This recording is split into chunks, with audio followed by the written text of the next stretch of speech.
We're gonna have a good time here. We got the Thunder game on. Tell you what, just man. some bros. I'm cracking this whiskey right now. I'm so ready. Because otherwise we get talking and we don't do it until like halfway through the episode. So What are we drinking? Yellowstone limited edition. They do they've got a handful of different bourbons. And I've had some of their other stuff, but this is, they do a release once a year.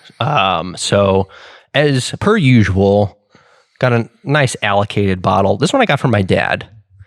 He likes other bourbons and whiskeys, but his favorite is Stag Junior. So he just he collects them, but then a lot of times he doesn't open them and he gives them to me. So I don't mind that at all. That's hilarious.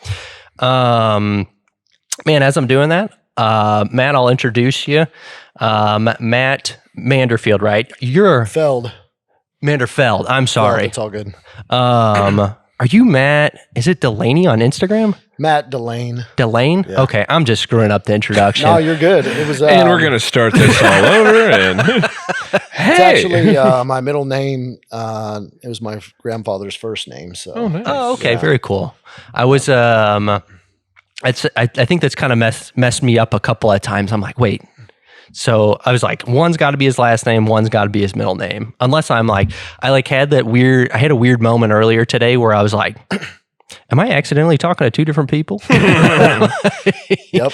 Texting one person, talking to the other person, and there's a twin running around somewhere. What do they call those doppelgangers? Doppelgangers. The old doppelganger. But we've got Matt Manderfeld here today, owner of legitimately probably the nicest gym I've ever walked into. And luckily it is right here in the OKC Metro, Peak Fitness. Appreciate that. It is immaculate. Thank you. It is one of those gyms that, man, as a really just anybody, it is just some of the nicest equipment, extremely clean, the attention to detail with like the lighting and the colors, and it is just, you walk in and you're like, this is just a cool spot.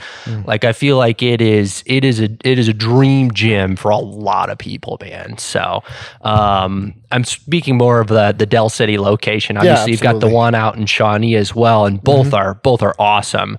Del City's a lot closer for me though, and there's some days where I'll be down in Norman. I usually take the transfer down to Norman on Mondays.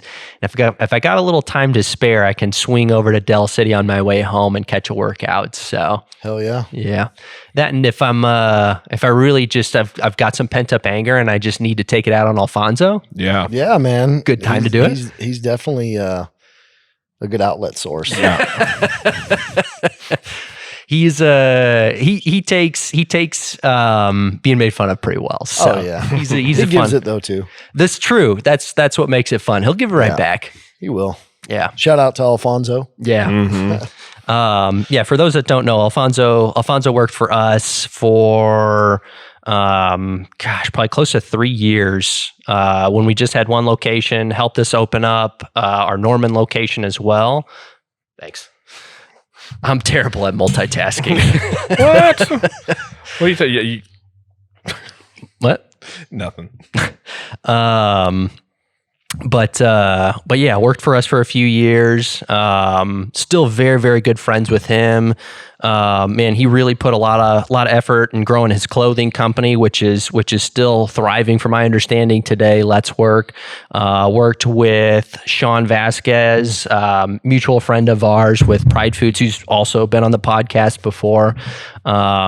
For a couple, 2-3 years with him as well, and is now at Peak Fitness. So if you didn't have a reason to go out to Peak Fitness already, if you're an OG customer, and remember Alfonso Lopez's store, I'm sure there's some of you that are listening that do. If you're missing a little Alfonso in your life, or like us, just need someone to make fun of, Alfonso is out at Peak Fitness. It's a good guy to make fun of. He makes it easy. How's the Yellowstone? Man, It's good. smooth. Mm-hmm. Thomas and I say every time, the only time we drink now seems to be on the podcast. 1000%. So And one of my hobbies is collecting bourbon, not like crazy. But I pick up a bottle here and there, and our only time to drink it is usually on the podcast. So we usually drink some pretty nice bottles here. So Oh yeah. It's funny. Yeah. Well, like we've had some, not to toot our own horn, but we've had some impressive whiskeys on the podcast. we have. Just between, people we've had on and just like bottles that we've opened, it's been quite the thing. Dude, we give a shout out to Jance a lot. Jance owns a liquor store kind of by where I live, and very, very knowledgeable. He's also been on the podcast. Yep. Very knowledgeable. That was an episode we got drunk on. Yeah. Hell yeah. He brought all sorts of stuff. Yeah. Super knowledgeable with all kinds of spirits, but real big bourbon guy. He does a lot of store picks. He's released, so he'll buy an entire barrel, they'll bottle it for him, and it's like specifically you can only get it at the wine barrel kind of deal. And he's got a great palate, so it's always great store picks. He's releasing store picks faster than we can do episodes right now. So Yeah. I've already got another store pick from him that we'll have to crack as well. So I've been really curious about this one though. So I wanted to bring this one on this episode. So Good one. yeah.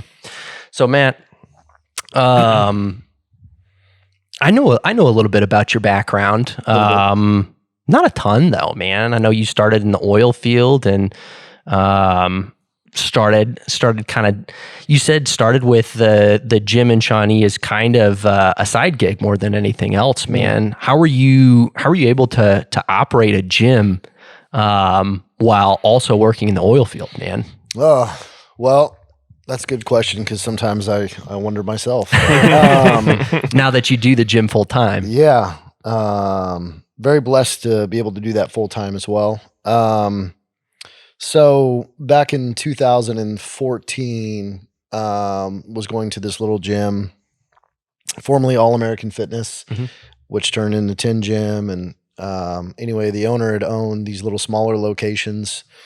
And I was going to that gym at the time, and back then that was really the only really good gym in town, other than like the Y or something like that, for real lifters, people that took fitness and lifting seriously. So they were going to close it down. Long story short, managers, jokingly was like, "Hey, you should like take it over." So I gave it some thought. After about a week or maybe a month or so, I was like, you know what? Fuck it. Yeah.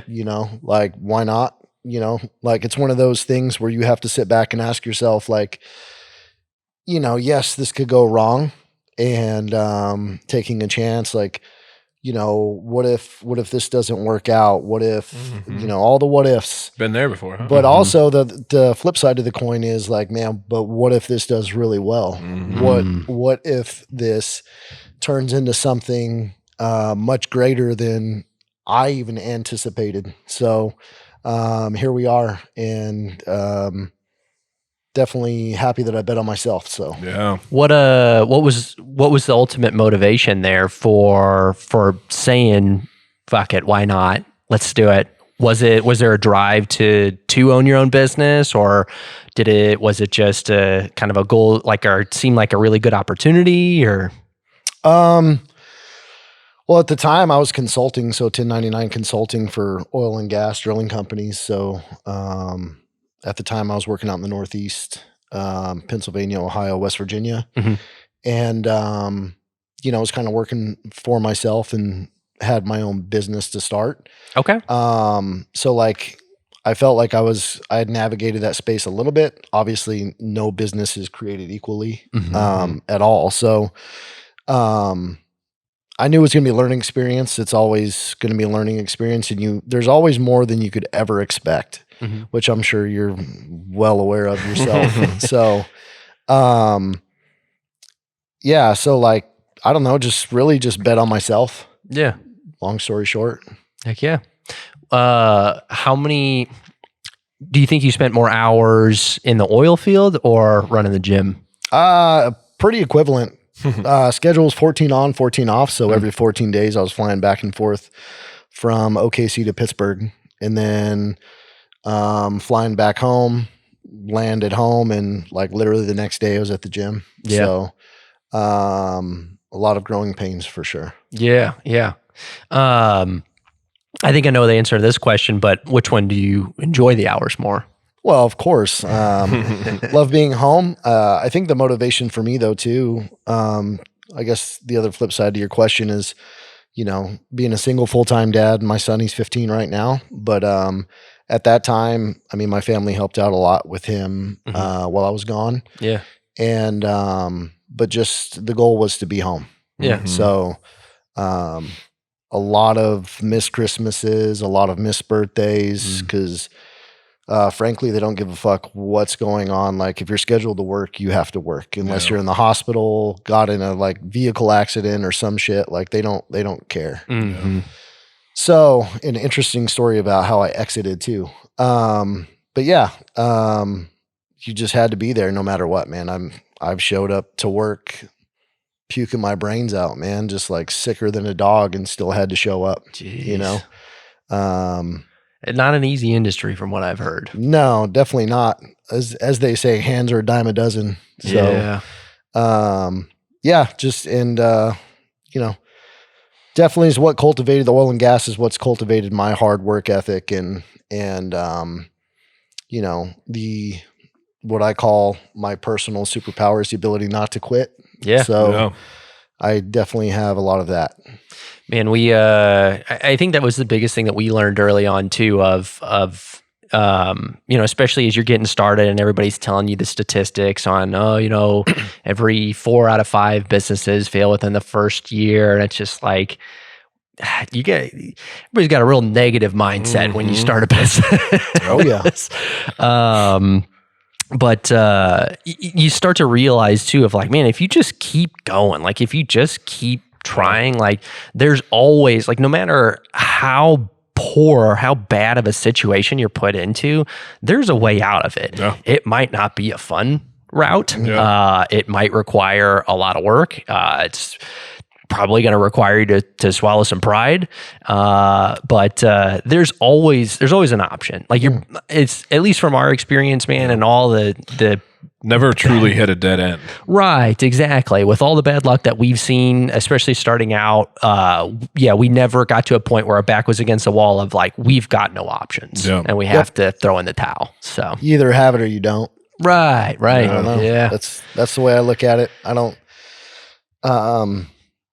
I think everybody has their own perspective, but it's like, I mean, people can run for as long as they want to run and until they're tired and don't want to run the race anymore. Yeah. I think that's one thing I've gained an appreciation for as well, or a little bit more of an understanding of like, man, like I think there's maybe some situations where it genuinely isn't worth it. Like there is a route, but it's maybe just genuinely not worth it. Yep. So, and like you said, man, like each business is different. So I'm only speaking from our experience. I don't know. I know our industry, but I don't even know other business models. So, right. Even within our industry. So, what year was the gym started, or what year did you take over? So 2014. Okay. Started and just grinded it out. First 5 years, I would say, really just figuring shit out. Yeah. Not really knowing what the fuck I was doing, and thought it was going to be much easier than it was, as probably everybody expects. Yeah. So open the doors, people come in, just pay you, right?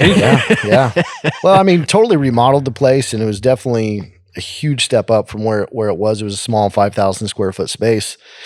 And, I mean, still, even after opening it, wasn't what I expected, the result to be, but, man, just kept going. Yeah.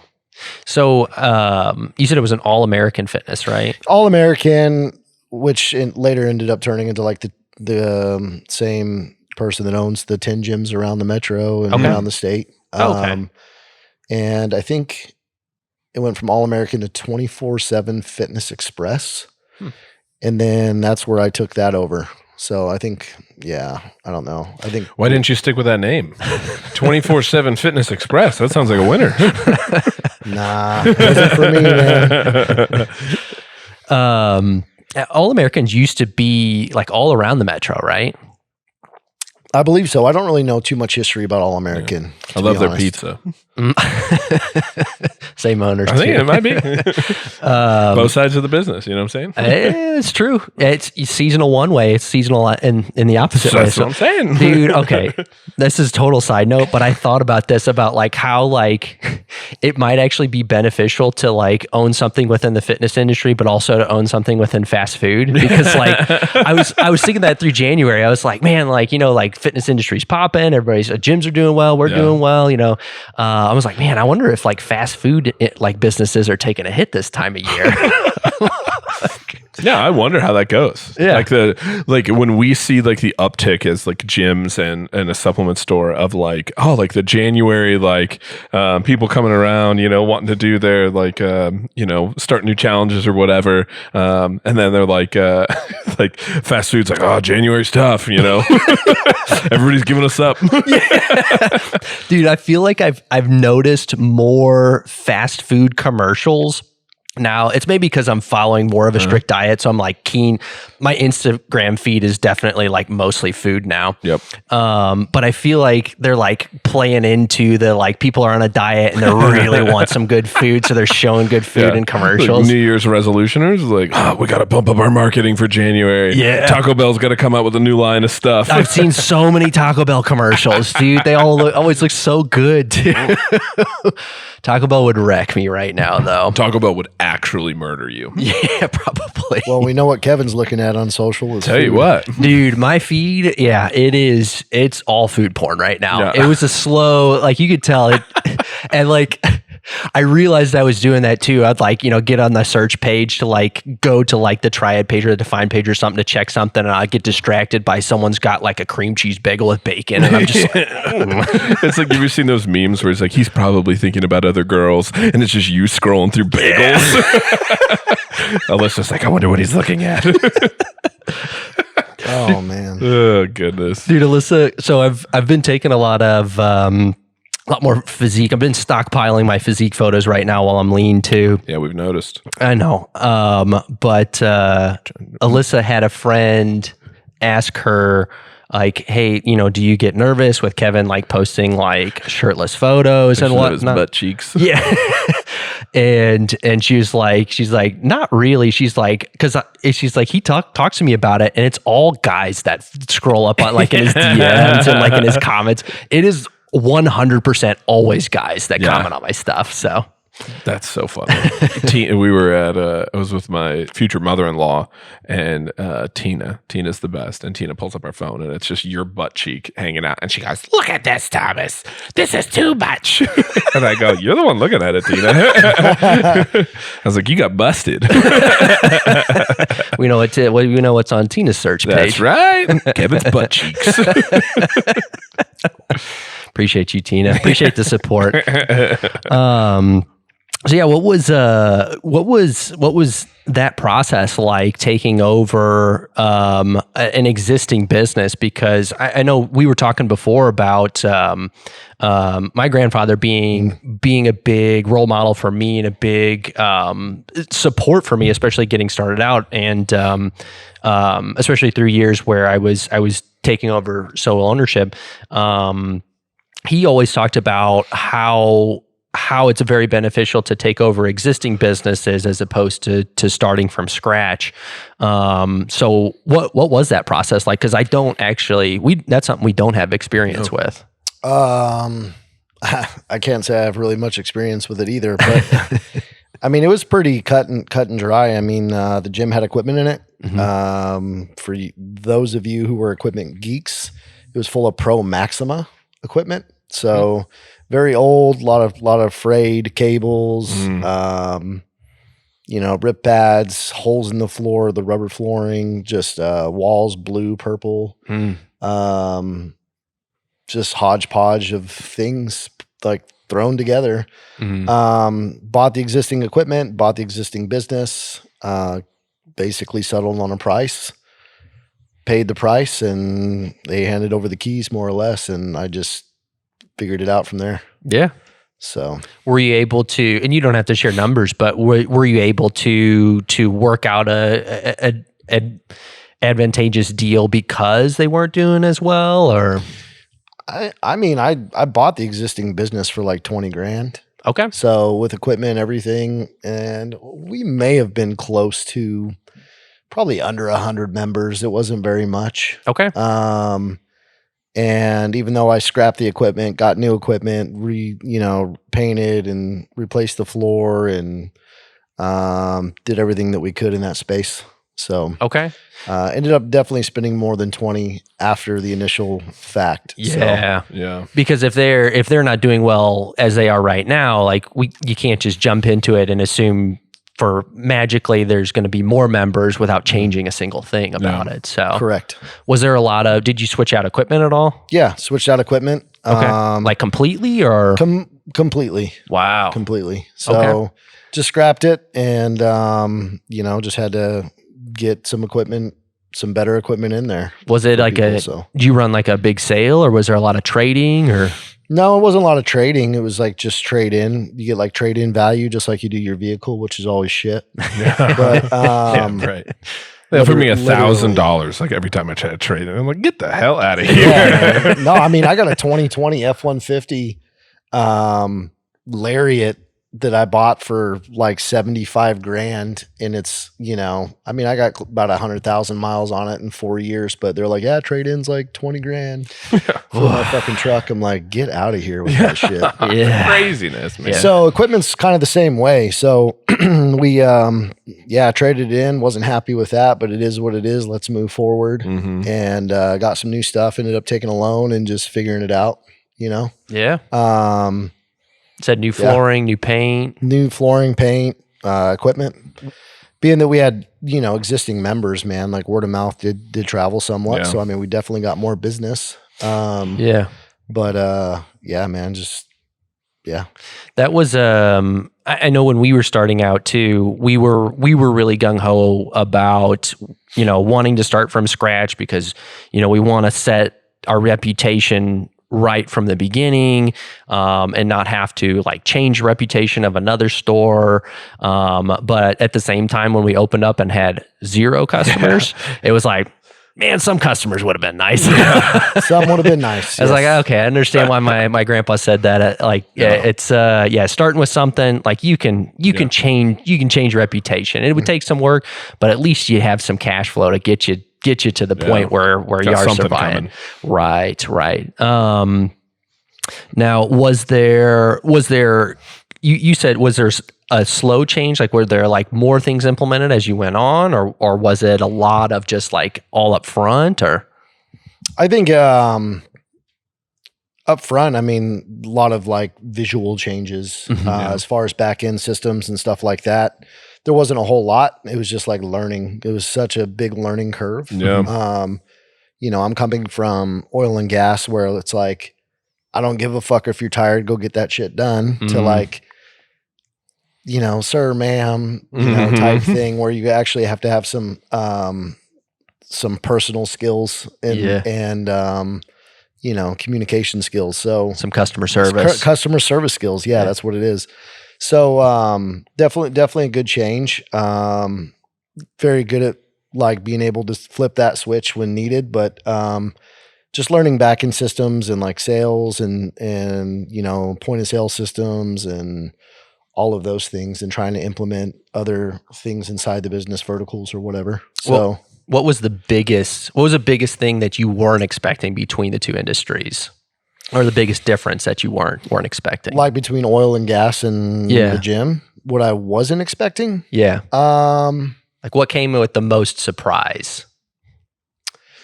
I don't know. I guess there always being more than you ever thought there was going to be, whether it be overhead or,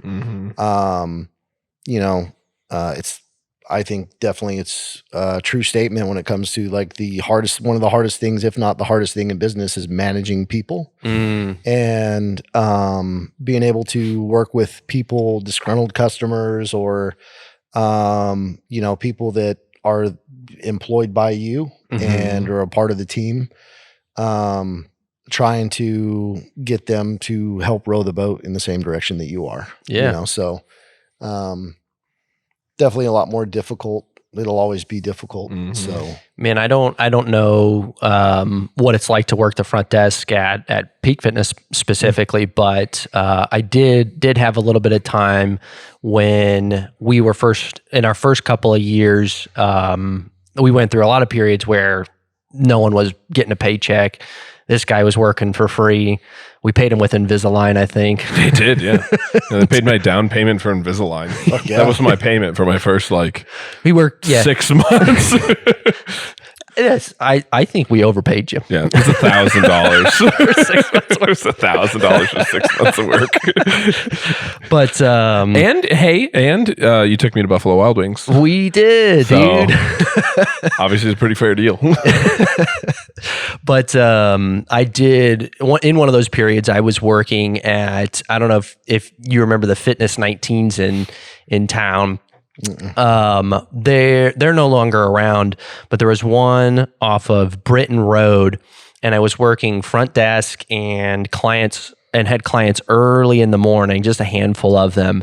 But I remember, because I was coming from working in a supplement store, from Supplement Superstores and Triad for probably 3-4 years at that point total, and working in the gym, and most people being totally fine, but there being more people that were just not afraid to be 100% rude to you because they were upset that you charged them for a membership that they didn't use, even though they didn't cancel their membership.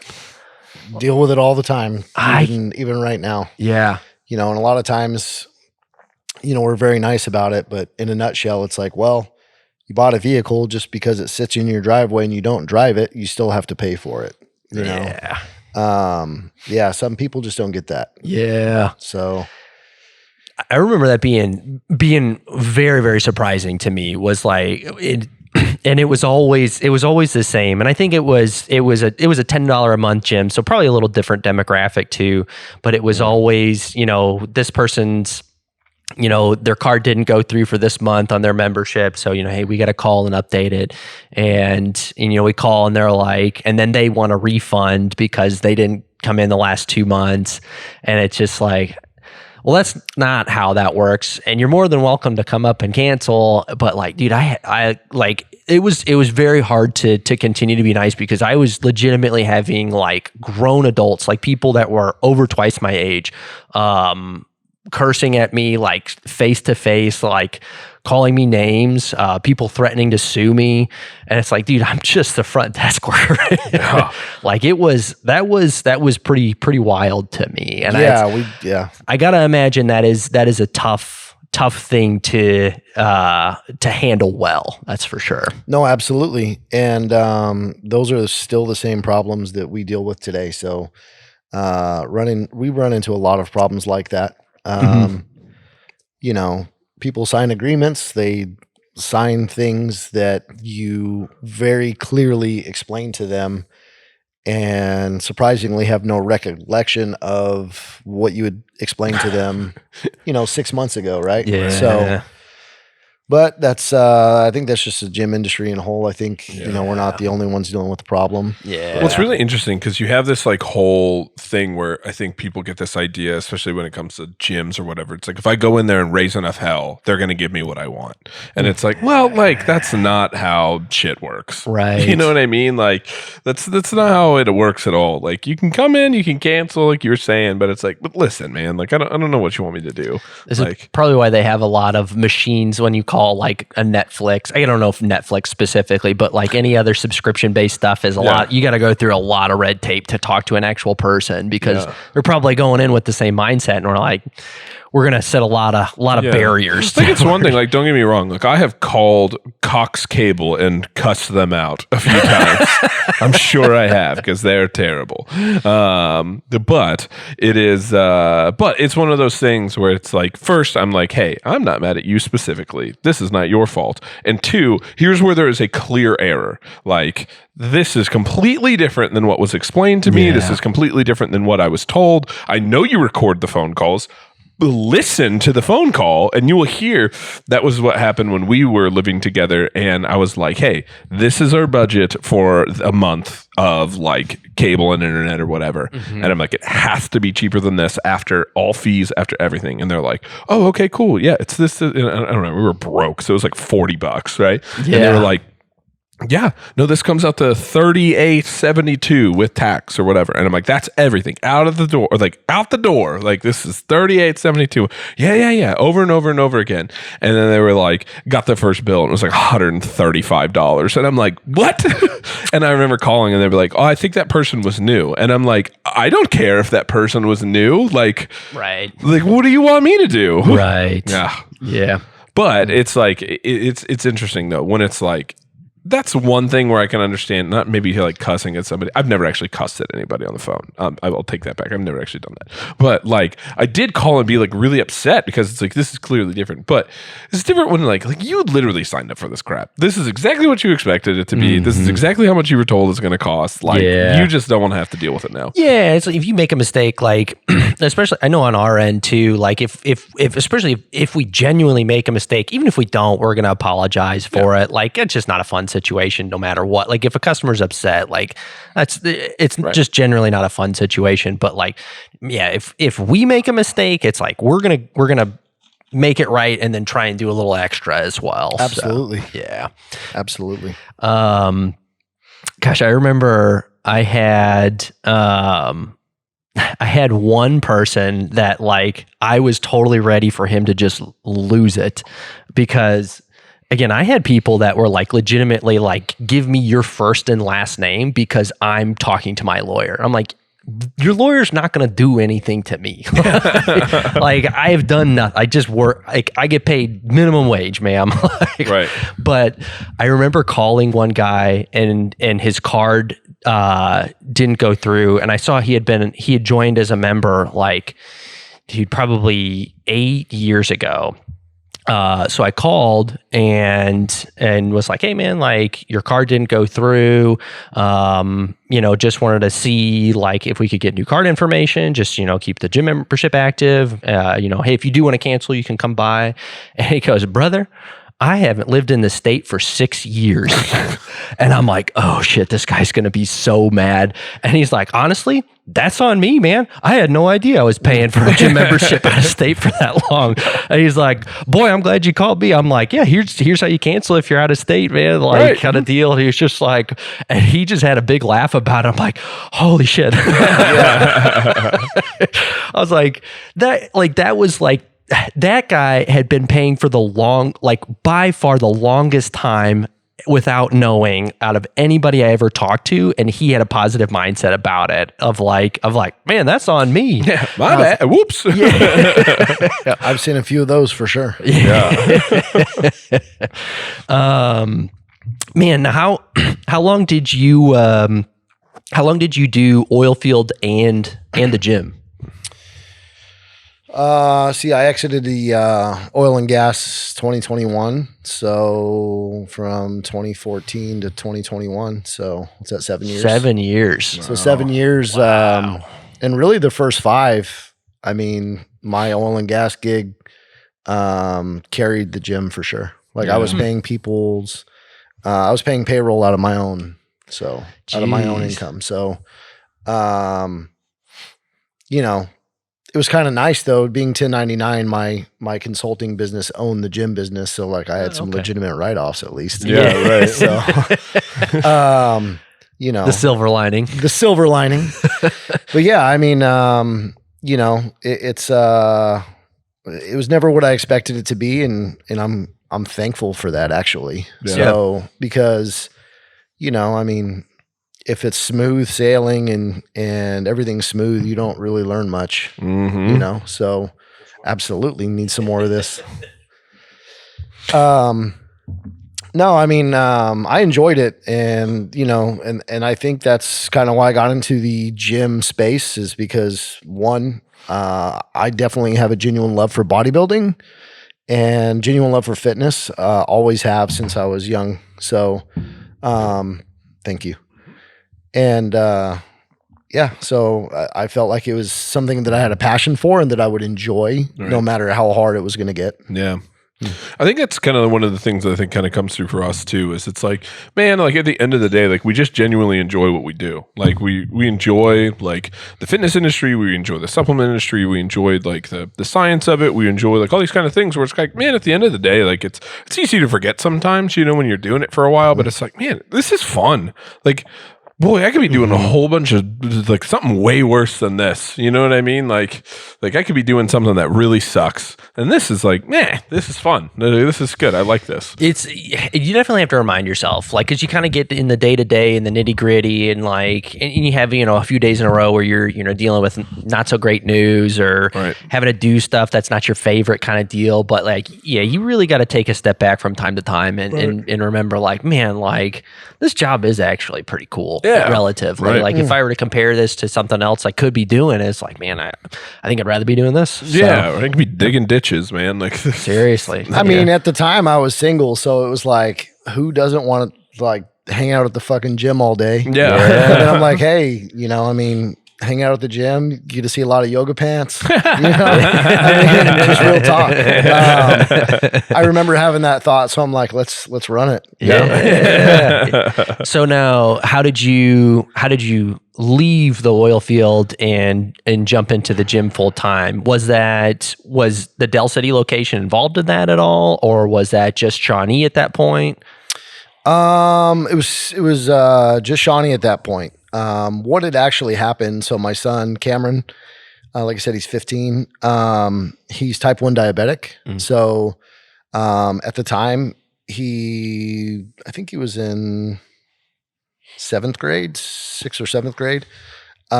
He had caught COVID, and with him being type 1, man, like his blood sugars were all over the place. So ended up having to, just because like they were so all over the place, it was hard to control. Yeah. And for those that don't really know much about type 1 diabetes, is like your life depends on insulin. Like, that's it. So he was diagnosed when he was 9. But had to take him to OU Children's and kind of get him squared away. And at the time I was in West Virginia, and I was working nights, so from 6 p.m. to 6 a.m.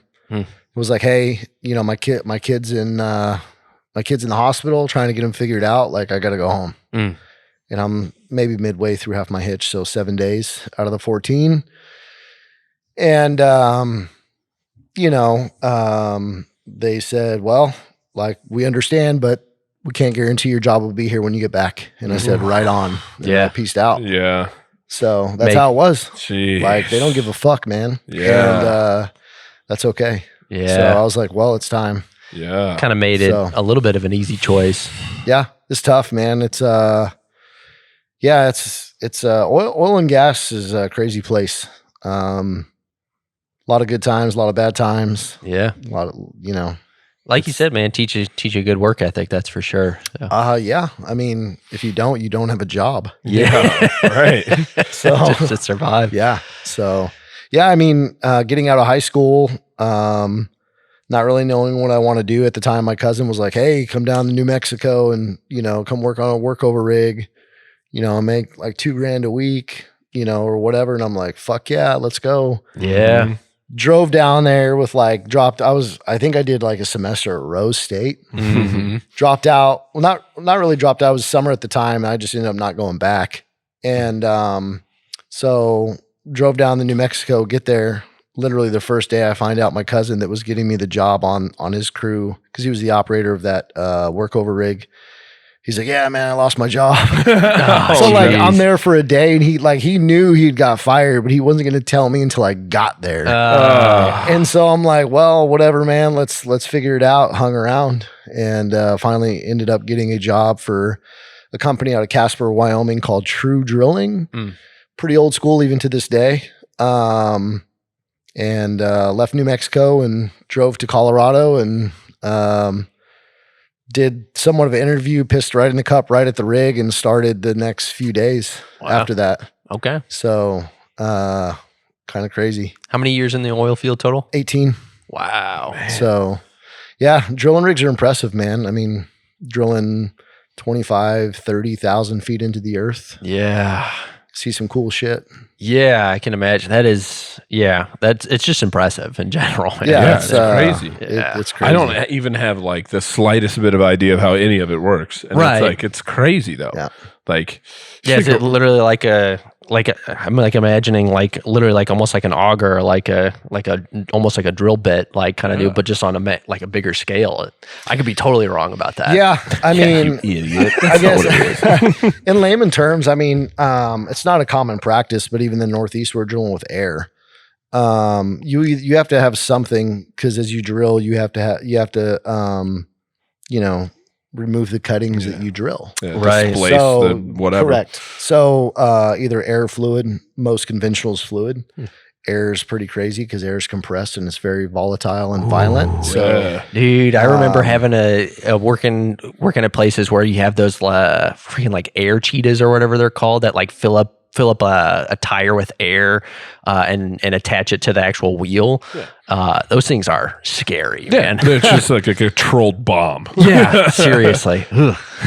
yeah, man, we were drilling with I don't know, man, as little as like 3,500 CFM to, I mean, I think I've drilled up to close to 8,000 CFM. And so cubic feet per minute. And I mean, 500, 600, 700 PSI of air and mixed in with some fluid and some other like soap and stuff. Cause soap actually, when it hits, it foams. It's easier to carry shit out. So, but pretty crazy. And when you drill into the earth, you have to have some sort of counterbalance or what you might call it to like, hold back the gas, right? With air, you have nothing. So like we were constantly, taking on gas all the time, just drilling.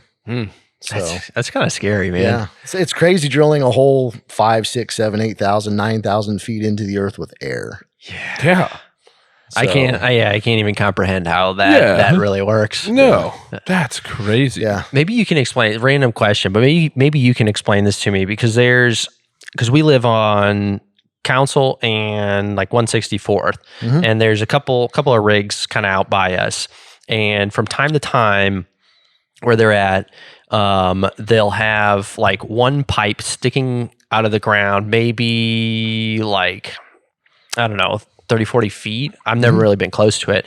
And it's just spewing out a massive flame. Like at night, it'll be a mile away and it'll light up our backyard. It's like that big. So what is that? So that's a flare. Okay. So what happens is generally if they're, in current drilling operations, let's say with fluid, you got what's called, man, even though it's been a few years, I've like lost track of terminology. I get it. So the earth provides a certain pressure. There's pressure down there and your fluid has hydrostatic pressure. So it's like, imagine being in the ocean in a submarine, the deeper you get, the higher the pressure. And like, submarines will, implode or whatever. We learned that in the Titanic exploration. So yeah, no shit, right? So you have to have enough hydrostatic pressure with that fluid volume to keep the gas back from coming, but there's always gas leaching in. So what happens is gas will get inside your fluid. Typically you either drill with water base or oil base, which is, we drill with a lot of oil base, which was our base of the fluid was diesel. So we were drilling with diesel. I'm talking like 5 to anywhere from 500 to 1,500 barrels of like straight diesel with chemical additives and stuff like that, and drilling and like breathing and getting that on you every day. Like it's pretty wild. It's funny to think about, like you got to use diesel to get gasoline kind of deal. It's like, well, the cars also run off diesel, and I'm sure the conversion is like this much diesel equals this, like X amount of like exponentially more gasoline, but it's just kind of a funny concept. So gas will leach into the fluid, and as the fluid gets to surface, it's called breaking out. But especially in oil base, it's a lot more volatile. But water base, oil and water, they don't mix, right? But if you have gas and oil that's coming out of the earth and then it gets in diesel, they like each other. So you don't know that gas is there until it gets closer to the surface. All of a sudden, it just decides to expand on its own. And then now you got this gas bubble you didn't know you had. Oof. So, because there's a lot of indicators, watching pressures and flow percentages. So measures the flow. Like you'll see it flow. Like say you're drilling along and it says 80% flow, and it's been there all day. 80%. Next thing it like jumps to 90, 95. You know something's like not right because fluid is moving faster. And as gas expands, it wants to push that fluid faster than what you're pumping it. Which in turn lowers your hydrostatic pressure, which in turn, like since the pressure is low now, since the gas is, exiting fluid out of the hole faster than you're pumping it, like more gas is going to come in. So, so it's definitely an art and a science in a way, I believe, when looking at it and like actually working with it. So back to your question with the flare, the gas gets to surface. Typically, if they're diverted to what they call the gas buster, the fluid goes in and it has a bunch of baffles, and it kind of goes down the baffles, and the gas will separate from the fluid, and the gas burns off. All right. So now I can explain this to Alyssa because she looks at this flame. She's like, it just looks like they're just wasting it. Like, I'm like, babe, it's the baffles. Like, It's the baffles. So.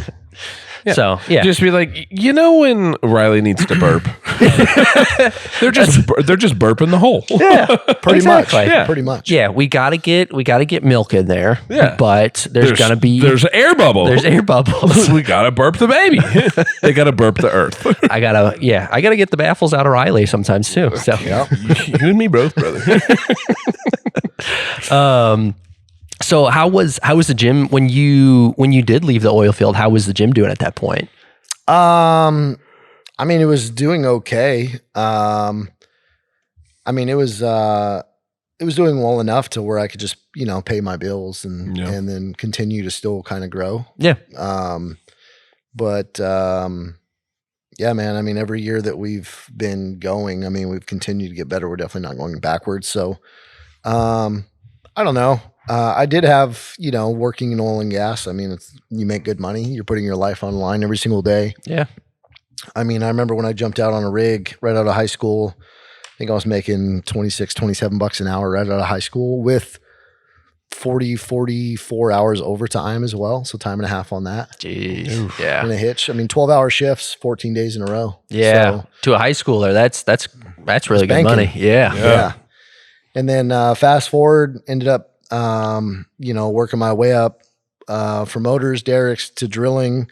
From drilling, I went to being a directional driller, which actually controlled the direction of where we wanted to drill, which is pretty wild in itself. It's a science.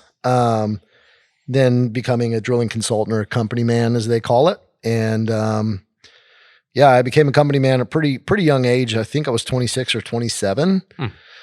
Most of the company men that I've ever worked with or have worked around in the industry, I think the youngest I've came across was like mid 30s. So, mid 20s coming in as a company man. Everybody on the rig is older. Been working this rig for 10 years, and they're like 50 years old, and it's like, I don't know.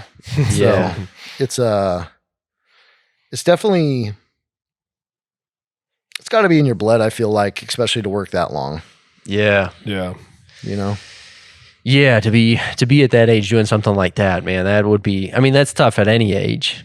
So, because I mean, you just hear how dangerous it is all the time. Yeah, and obviously I have no idea, what all, why it's so dangerous. But it's I just see pictures of people just covered in stuff, and it's just who even knows? And it doesn't look like stuff you want to be covered in. No, absolutely not. Yeah, you're just covered in toxic waste. Pretty much, man. Yeah. I mean, it's bad. It's pretty rank. I mean, there's a lot of rough cats out there too, man, working the rigs. It's not like your everyday people. It's people fresh out of prison. People that can't get a job because they got X amount of felonies or, just warm bodies, Yeah. more or less. People willing to put in the hours. That's it, man. Yeah. That's So- crazy. So when you obviously you left the oil field because of the oil field, was there a switch for you that you really were able to start putting more time and effort into the gym, or was there kind of a slow realization to that, or? You want to elaborate on that question a little more? Yeah. So like I know whenever I got to leave Fitness 19, where I was working front desk and training some clients, and that was all of my income, and I was doing another probably roughly 40 hours for Triad in the stores, and just one store at the time, but when I got to leave Fitness 19, it was very much, I knew I was going to be at Fitness 19 for only a temporary period of time. And I even got to talk to my boss about that, and he was cool with it and everything.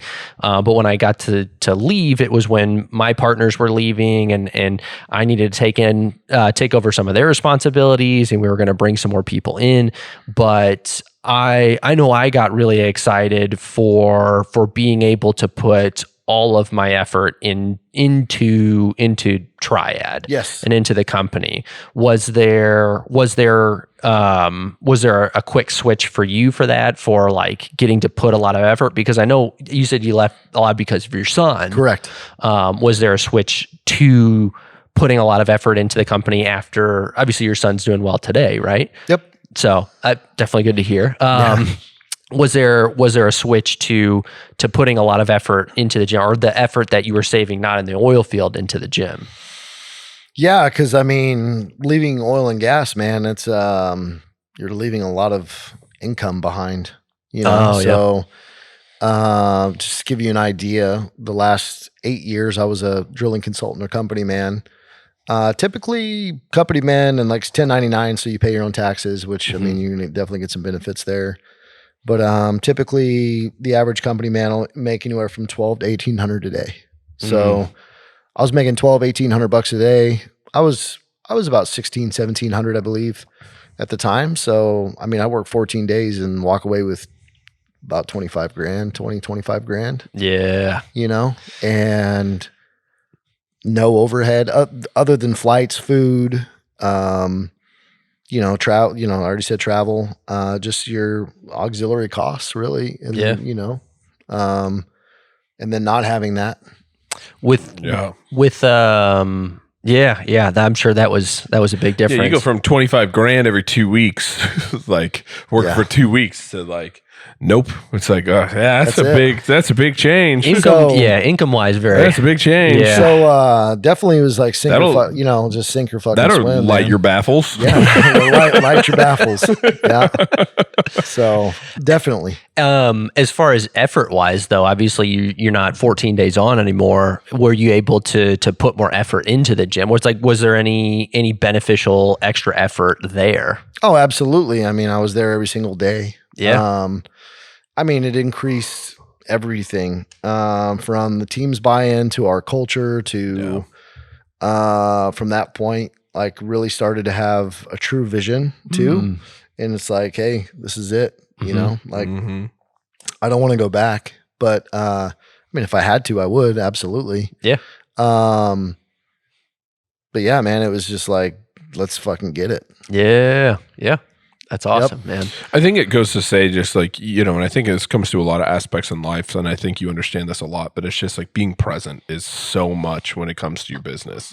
Like your ability to be there, to influence, like you said, with culture, just getting people in the right mindset, the right direction, just like, you're there. You're there. You have to be. Yeah. Because if you're not present in your business, like, it might stay where it's at, but I mean, the chances of it growing are, non-existent. Right. So the people that think that they can start a business and not be there all the time, like good fucking luck. Yeah. Right. That's crazy. I remember hearing about people, nothing recently, but like people starting businesses of like, oh yeah, we'll get it started and I think it should just run itself. And I'm like, brother, I hope that works. I really hope that works for you, because I'm still trying to figure that out myself. I don't know what business runs itself. when did Del City become like, when did that vision kind of come into play? Well, definitely was ready to expand quicker than I anticipated. Could have held off a little longer, but I don't know, man. Just sometimes things just speak to you. And so it's like, let's go. But yeah, I mean, it was it 2022-ish. Probably didn't. Yeah, it was 2022. I think we opened. So I'd moved over from that 5,000 square foot space in Shawnee to, I don't know, 12, 13,000 square foot space. And just September of 2019, right before COVID. So after that, man, I mean, just kind of exploded. And then so we were able to open up the second location within, that 2-year time frame, which was pretty awesome. So definitely learned a lot of lessons and knew that I would, just what to expect. Different areas, different demographic, different set of problems. Yeah. So it's definitely not the same. Yeah. We know what that's like. It's 100%. It's super interesting because, I've been at every store that we've had and, full time at some point. And it's really interesting of how, like just going from running Norman for a few years to now being out in Yukon for, which like a year and a half now. Yeah, I was going to say like a year and a half. Like it's almost been 2 years. It's super crazy. Yeah. But it's a total different demographic. It's a totally different group of people. Like not even close. And it's so weird because it's, you just don't think like, man, 40 minutes in one direction. It's just a whole different crop of folks that are just like, this couldn't be more different. For us, there's a lot of similarities too. So like our women to men ratio, I think we're within like 2% of each other. So, but still totally different group of people. Yeah, for sure. Yeah, and you have to, like, it's weird because, and understandable, I guess, because they're different people, but it's like they have different motivations, they have different desires, they have different, what they want from you is different. From us, it's like, how we talk to people, how we interact with people is different to an extent. It's different at Quail Springs, it's different at Norman, different at Yukon. It's like, I think each area has its own unique culture of that area. Yeah. So, especially like Del City, man, like, I don't know. I know when we looked at going to Del City, everyone's like, what the fuck? Like, why Del City? Sure. Which was to be expected, honestly. But I don't know. For us, we've seen an opportunity rather than seeing the negative. So, what opportunities did you see there?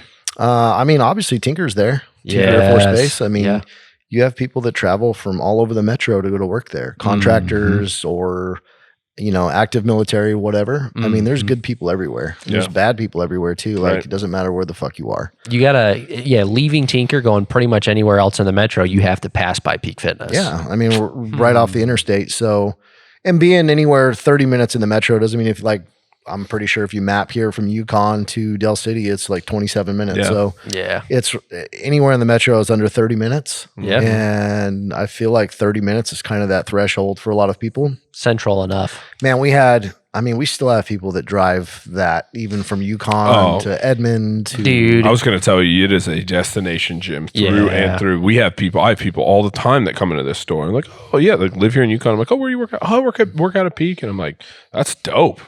They're like, yeah, it's not a bad drive. Like, that was the craziest thing. I think, you obviously, Del City is a very central spot because we've got a location, Northside, Yukon, and Norman. And I think each location is about 20 minutes from Peak and Del City. And I think we've got an employee at each location that has a membership at Peak Fitness. It's like, man, you guys are 45 minutes away from each other and you guys both go to the same gym. So very, very much of a destination spot. That's for sure. Yeah. So, I mean, you created something that's there's nothing else like it in the metro, man. So I appreciate that. It makes a lot of sense. So. What's it like building your own playground? Ooh, that's a good one, man. Well, first of all, the first realization is that you have to understand what you like doesn't mean that everybody else likes. Yeah. Right? So yeah, that happens with Define with us, where it's like we have to be really careful flavoring and like like especially flavoring is probably the biggest one, where it's like, man, I would really like this, and they're like, no, can't do it. Like we have to go with what people are gonna like. You got to do a little bit of what you like, but it's a balance. It's a balance for sure. But yeah, I mean, building your own playground, man, is like our goal is all the time to just like always, bring the fucking heat and take things to the next level. Bring something that's never either been seen or done before. So, I mean, the whole goal is when people walked into the gym to just be like, what the fuck? What the fuck is this? Yeah. So yeah, I mean, it's fun, stressful. It's just really badass, really. Yeah. I mean, yeah. So that's fun. Do you find yourself just in the gym looking around much? Like, because obviously you put a boatload of effort into every little detail of it. Because in Del City's been open for a couple of years now. Do you find yourself still kind of just looking around? Sometimes I have to sit back and kind of like, I guess, look at it from a like more of a 30,000 foot view and just being like, this is pretty cool, even though I don't feel like I've done shit. Yeah. So, I mean, really on the scale, I haven't, but, still pretty cool. Yeah. I mean, I don't know, man. I think the biggest thing for me is, getting to know a lot of these members that come in and seeing the changes that they've made over the course of time since we've been open. Yeah. And it's crazy because the amount of people that have made tremendous change and what that's done for them. And not only that, man, you meet friends, we've had people meet each other in the gym, get married, That's like cool. That's super cool. just shit like that you see. That's like, man, like this is why. Yeah. I think that's as cool as it is for us to build relationships in the community. I think there's so much satisfaction in watching two people that like we've seen people like, I wore a Triad shirt to the gym and I saw somebody else wearing a Triad shirt. So we got talking and now we're friends and they start working out together. And it's just like, and it's only the only similarity they had was the Triad shirt. And I feel like that's cool. Like we've had,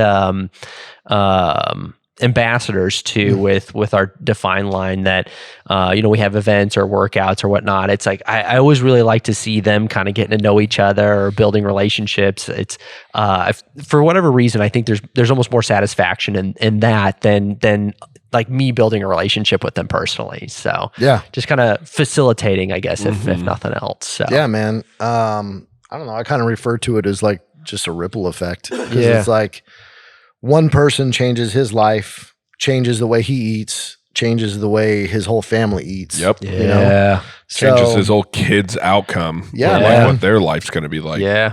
And just like being around like-minded people who just want to get fucking better. Yeah.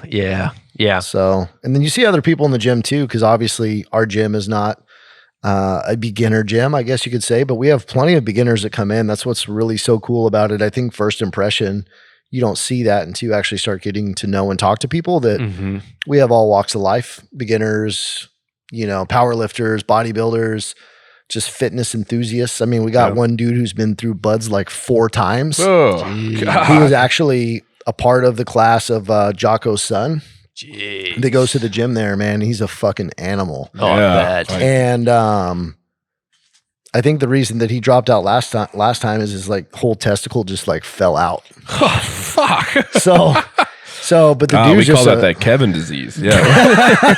Kevin disease. Why do you call it that? But just like, man, just people from all walks of life, man, just hearing different stories of where they've come from, what they've done. A lot of them very inspirational. Yeah. But just very cool to get a lot of different people like You're yawning already? What's up with No, that? I'm good. I'm good. Jeez. He's getting old. Yeah, Fuck. no kidding. So yeah, just all walks of life, and but really just one common goal, man, is getting better. Yeah. You know, Man, I bet that's really cool because I know, and I explain this for a number of different reasons, but we get to see a lot of people, and we see our people on average maybe about once a month. Obviously, Yep. some people on multiple times a week, some people only every few months. But at a gym, man, where you get to see people most days, I feel like is probably really cool, man. I bet you get a chance to build some really, really close relationships or watch some really Absolutely. close relationships get built. absolutely, Yeah. and to watch other members become friends and build relationships like, Yeah. internally. Yeah. And then even like our staff, our team, I don't even really like to call them staff. It's just our team building relationships with each other and like other, just getting involved and intertwined in the gym with the community. So Building a culture. yeah, man. And it's really fucking cool to see. So Yeah. It's just cool to be a part of, man. That's for sure. So, I mean, you talked about like the ripple effect too. I know Thomas always has a really good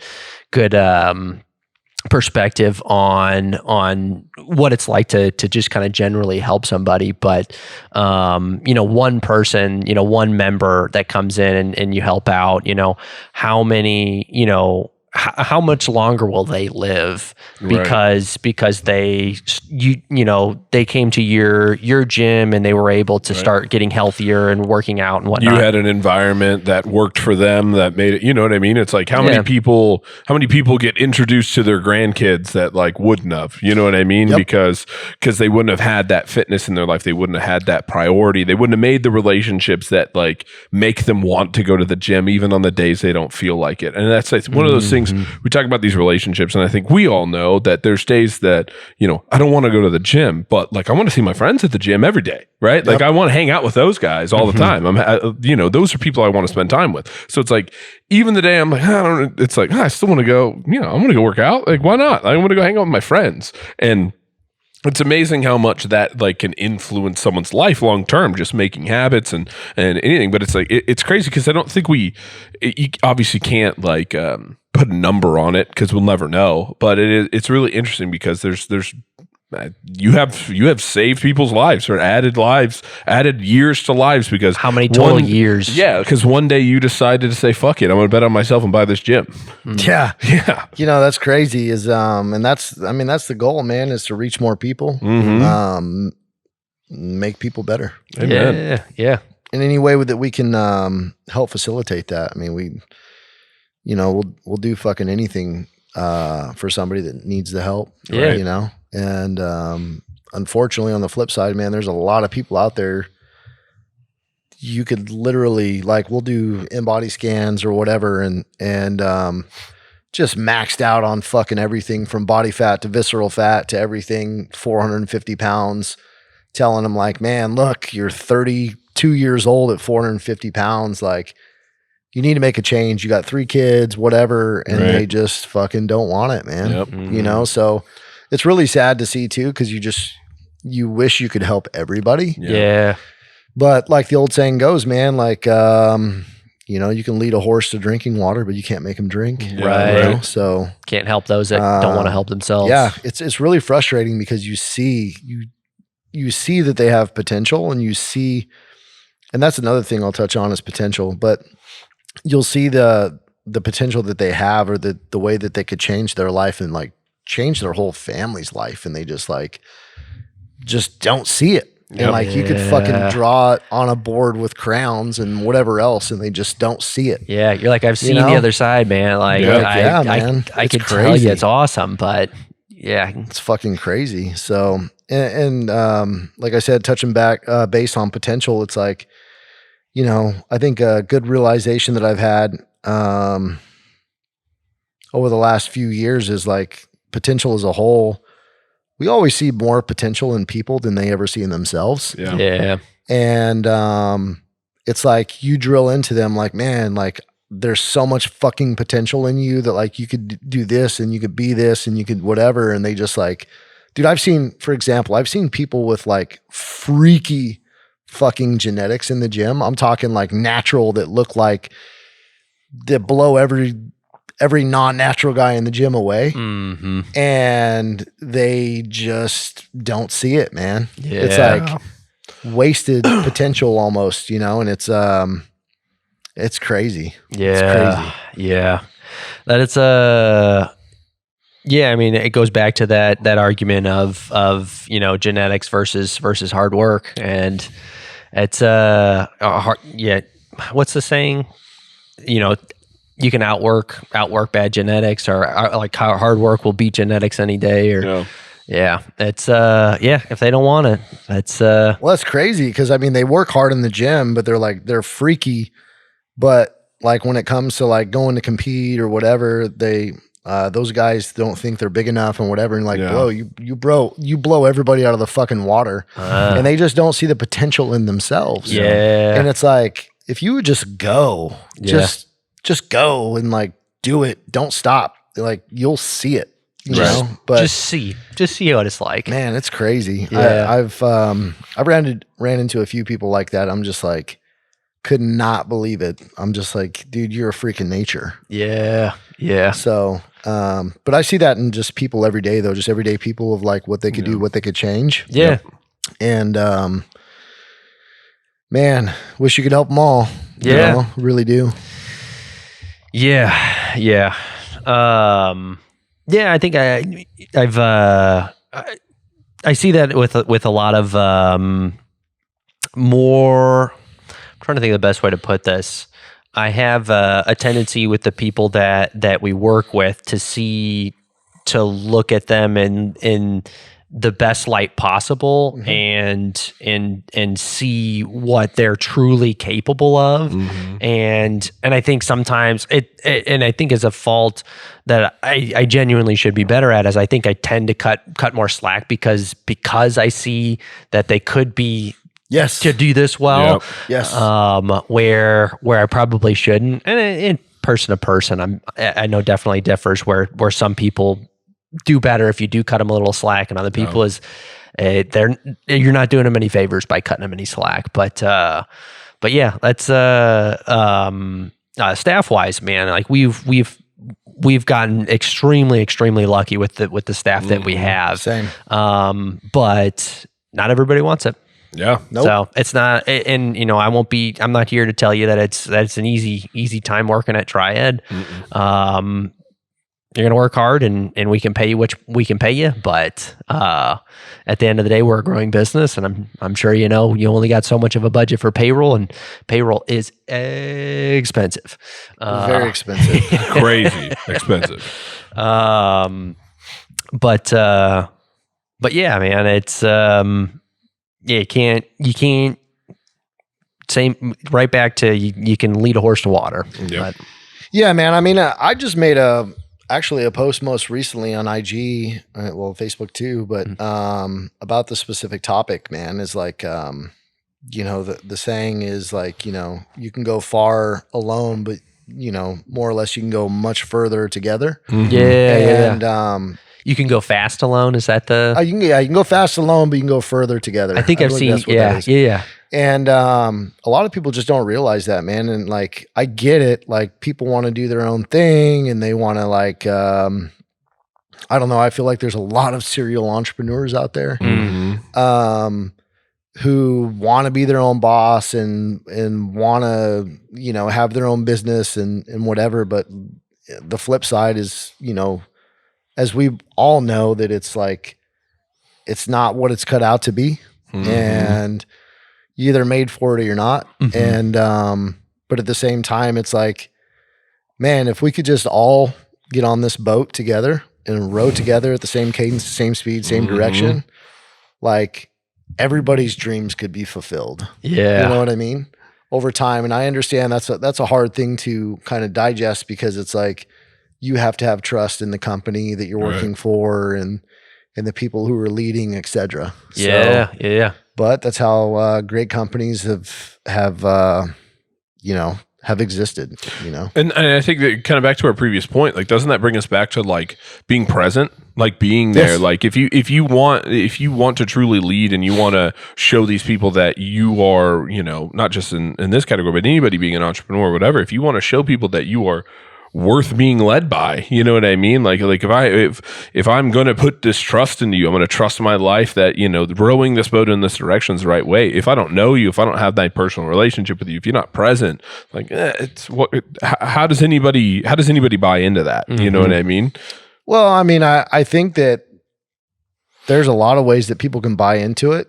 Some people, it goes back to the horse in the water, you know, like, no matter how much you show people on your team that you'll fucking bleed for them, and do whatever anything for them. Like, hey, you need Not to borrow just- my truck. You need to hey, you need, you know, you're short on rent this month. Like, here's, you know, whatever. Not just work wise, but personal. Personal wise, like, Yeah. you know, like I would bleed for anybody on my team, and the people that have been here and that know that and that have experienced it and just know that, like, because I'm there every fucking day, every day.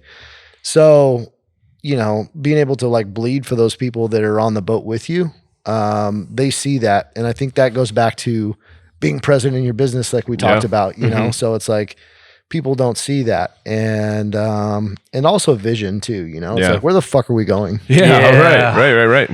Yeah, it legitimately does become a full-time job of just like, I feel like I get to the point sometimes where it's like, I'm not actually doing anything. I'm just picking people up and turning them the right direction so they're rowing the right direction. Yeah, right. No, this way. and then communicating to everybody, this is the direction we're going. Yes.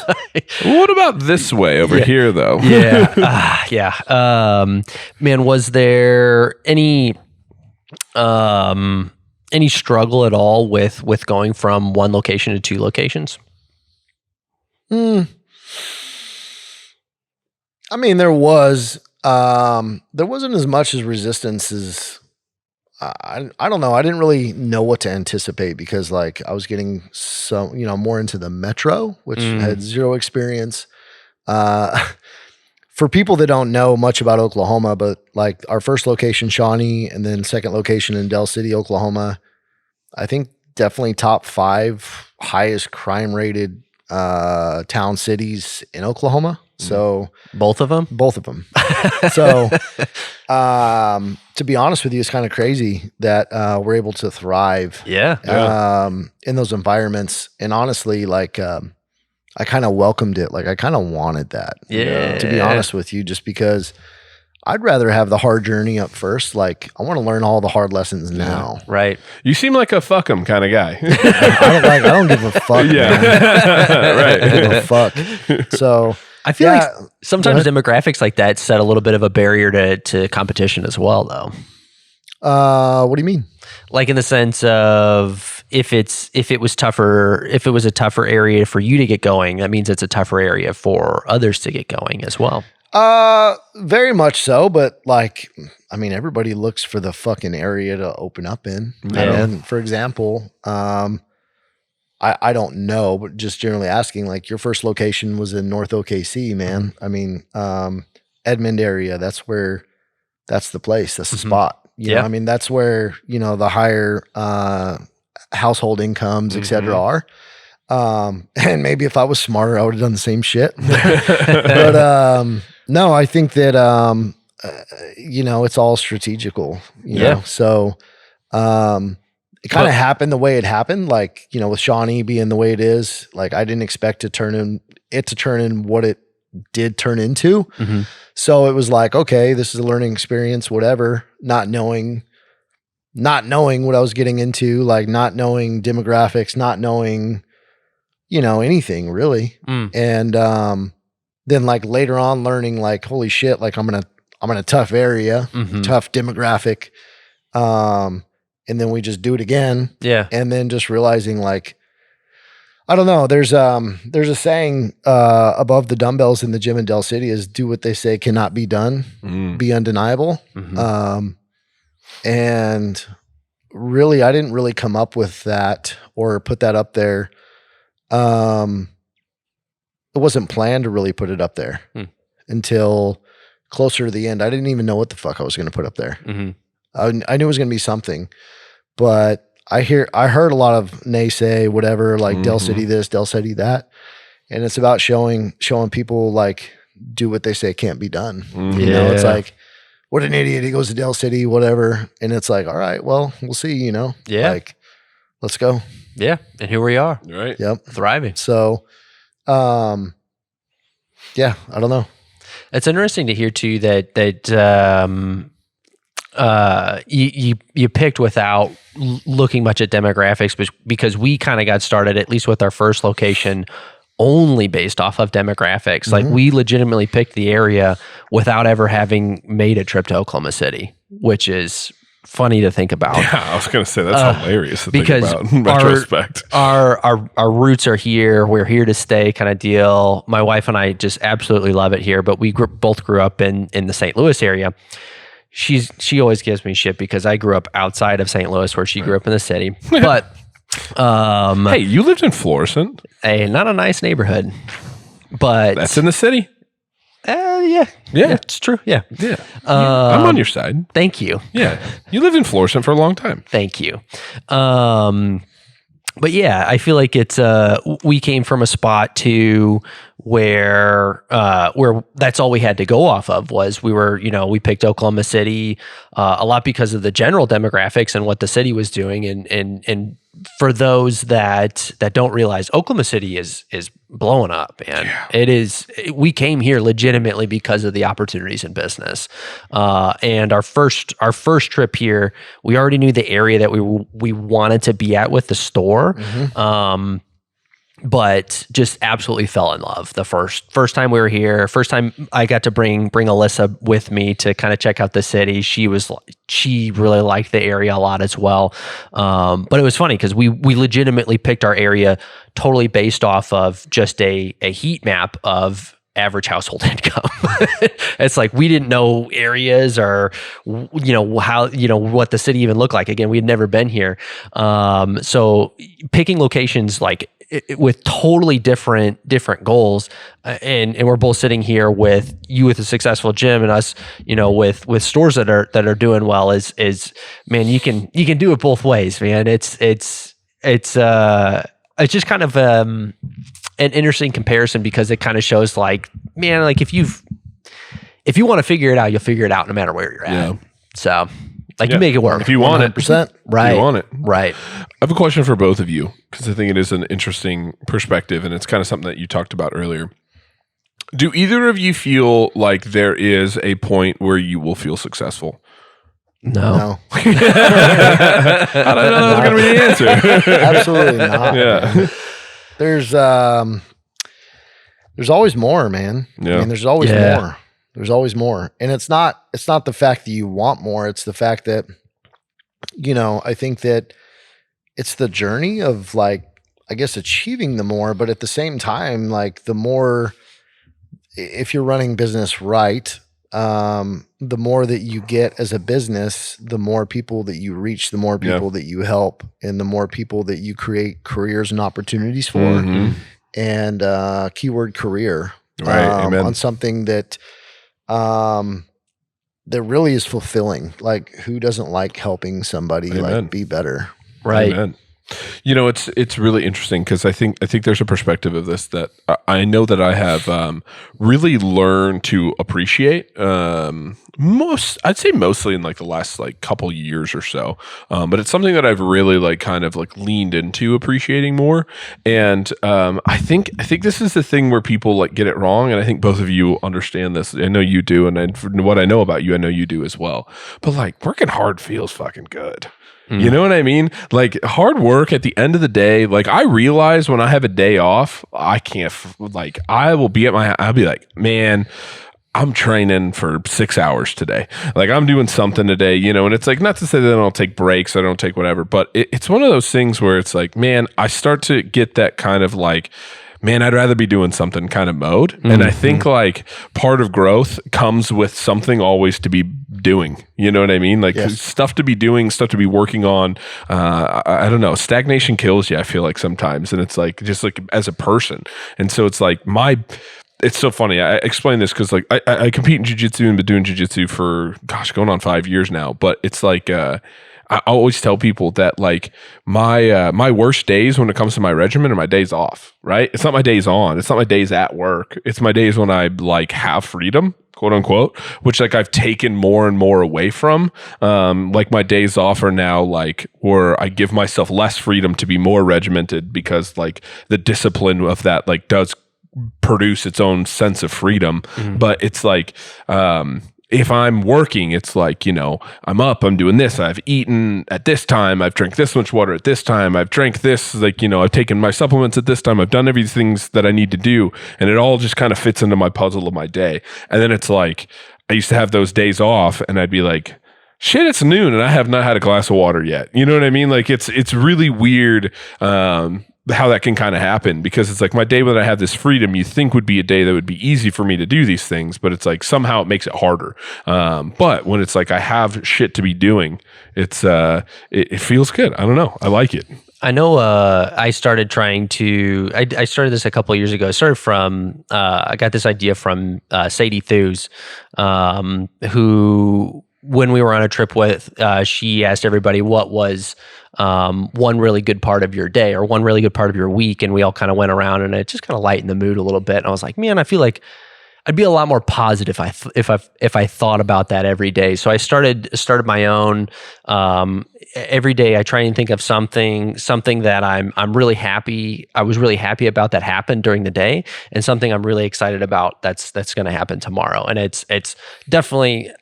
I think I'm a more positive person. So, but it's funny at the end of every day, the things that I tend to lean on the most, where I think where I'm really excited about are the things that I've accomplished more so than like kind of the random, like,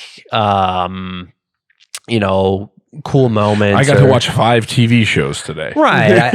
I've never listed anything like that. Right. Like on Saturday, we came up here, and Alyssa and I did a very thorough clean of the warehouse. And like, that was my thing on Saturday. I was like, honestly, that feels really nice to have the warehouse as clean as it is now.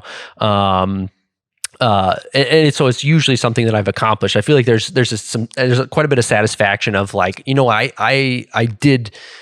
I did accomplish quite a bit today, and I'm ending the day very, very satisfied and in a way less anxious too. Well, and it's funny because I feel like even in my life recently, it's like I have been like.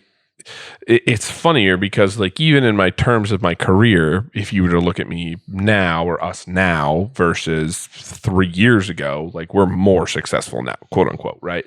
But it's like I am doing way fucking more, not less. Like I'm adding new things, I'm adding new hobbies, I'm adding new challenges to myself, like not less. You know what I mean? It's not like, oh well now, I make this much money or whatever, which, is whatever. But it's like no, I found, I've got this much time. Cool. Like there's more things that I can actually be doing that, like whether it's just for my personal development, my personal growth, for the business, for whatever. But it's interesting, like how much more I have on my plate than I ever have. And like you said, I think those like feelings of accomplishment, like yesterday, like you've known me for 12 plus years.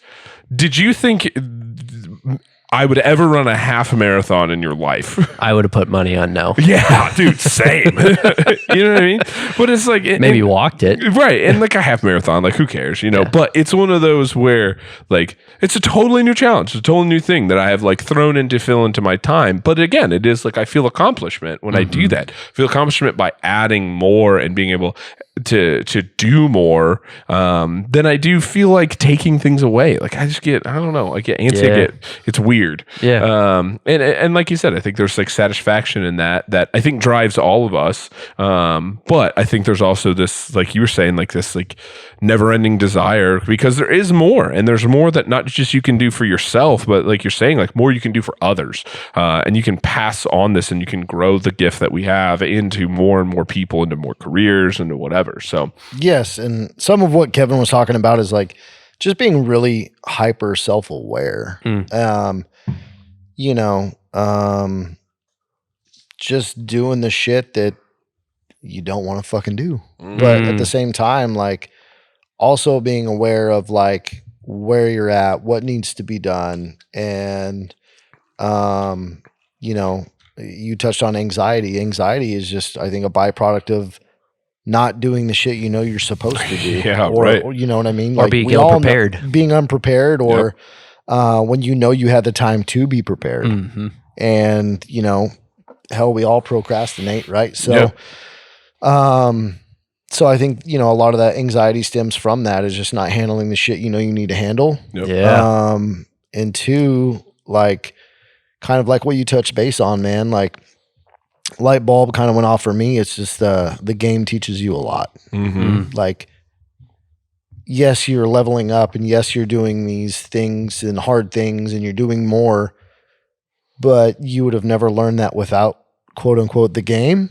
I feel like business, because from day one, if you're like, hey, 2 years from now, you're going to have this mindset. 2 years from now, you're going to think this way or that way. And you're just like, what? That doesn't even sound like me. You know what I mean? But I think that you learn a lot of these things from the ebbs and flows of business that, you know, you end up learning lessons from. So I think business, or, you know, what I like to refer to as the game, you know, like you learn a lot. It teaches you a lot. A lot of people can't really accept those lessons though. Yeah. That's I do really like that you refer to it as the game, because I think that's also helped me be very positive about my position, is, you know, because I'm sure you deal with it as well, but it's hard I'm sure to go a day without something stressful happening.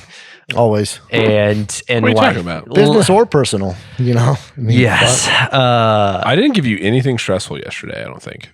Yeah, but we also employ 15 other people, so, you know, it's bound to happen from somebody.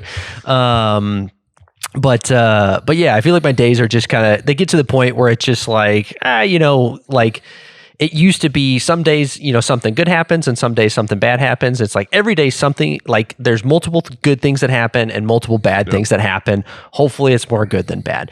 But with thinking about it, less about like getting stressed about the stress moments and happy about the happy moments, is thinking about it. It's like, if this were just like a game that I was playing, like almost like a board game, like this would actually be a pretty fun game. Yeah. You just drew one bad card. It's fine. You drew 3 good ones. Yeah, exactly. It's like, okay, how are we gonna deal with this bad card? You know, what's the strategy here? And it just, I don't know. It's that's helped me be quite a bit positive. Quite a bit more positive about the whole thing. So, man, I wish I could teach a lot of lessons that I've learned in oil and gas, because one thing that I learned, like working on drilling rigs, man, it's fucking wild. Like, it's something that I can't even like put into words or even explain, but you got this $30-40 million fucking machine that's on this huge pad. You're in charge of everybody and everybody's livelihood and fucking health and well-being. Yeah. Half of the dudes are showing up like on drugs though too. So, you know, you have that a lot of the time. That makes me appreciate our staff even more. 100%. Yeah. But it's like, anytime that we ever encountered a problem, man, there's all these, like, I wouldn't even call them cliche, but like, there's just all these sayings that I think that have been around for years that are just a part of that industry alone. Is like, you know, I remember when I was kind of like a new hand on the rig and was told to accomplish or go do a task or do something.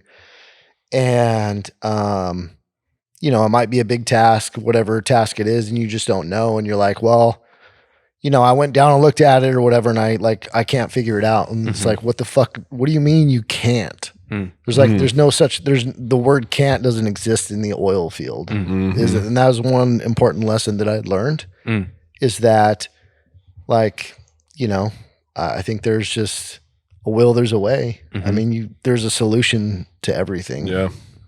Might not be pretty. Yeah. Fuck, there's a solution. Right. So a lot of those lessons definitely I carry with me for sure. I remember hearing from Andy, I think he mentioned on one of his podcasts one time about how big of a lesson it was when someone comes to you with a question to, especially in any kind of leadership position, is the human instinct is to think of the solution.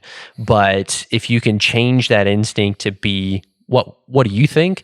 It helps really put that employee into a mindset of, I can actually figure out the solution to this, where I think it's also human instinct in that position especially as a subordinate to be in this position of where you ask questions on everything. You're hey, what is the playbook? I don't know. If I don't know the playbook, I ask the playbook. And it's like, man, you can probably make good calls. You can probably make good decisions on your own. We hired you because you're a bright person, and we trust you to make some decisions. Right. Now, if you truly don't know how to make the decision, yeah, you can come to me. But I know that's a big one for me that I even deal with today is holding my instincts back of wanting to provide the solution and flipping it back on them of, what do you think? So this also plays into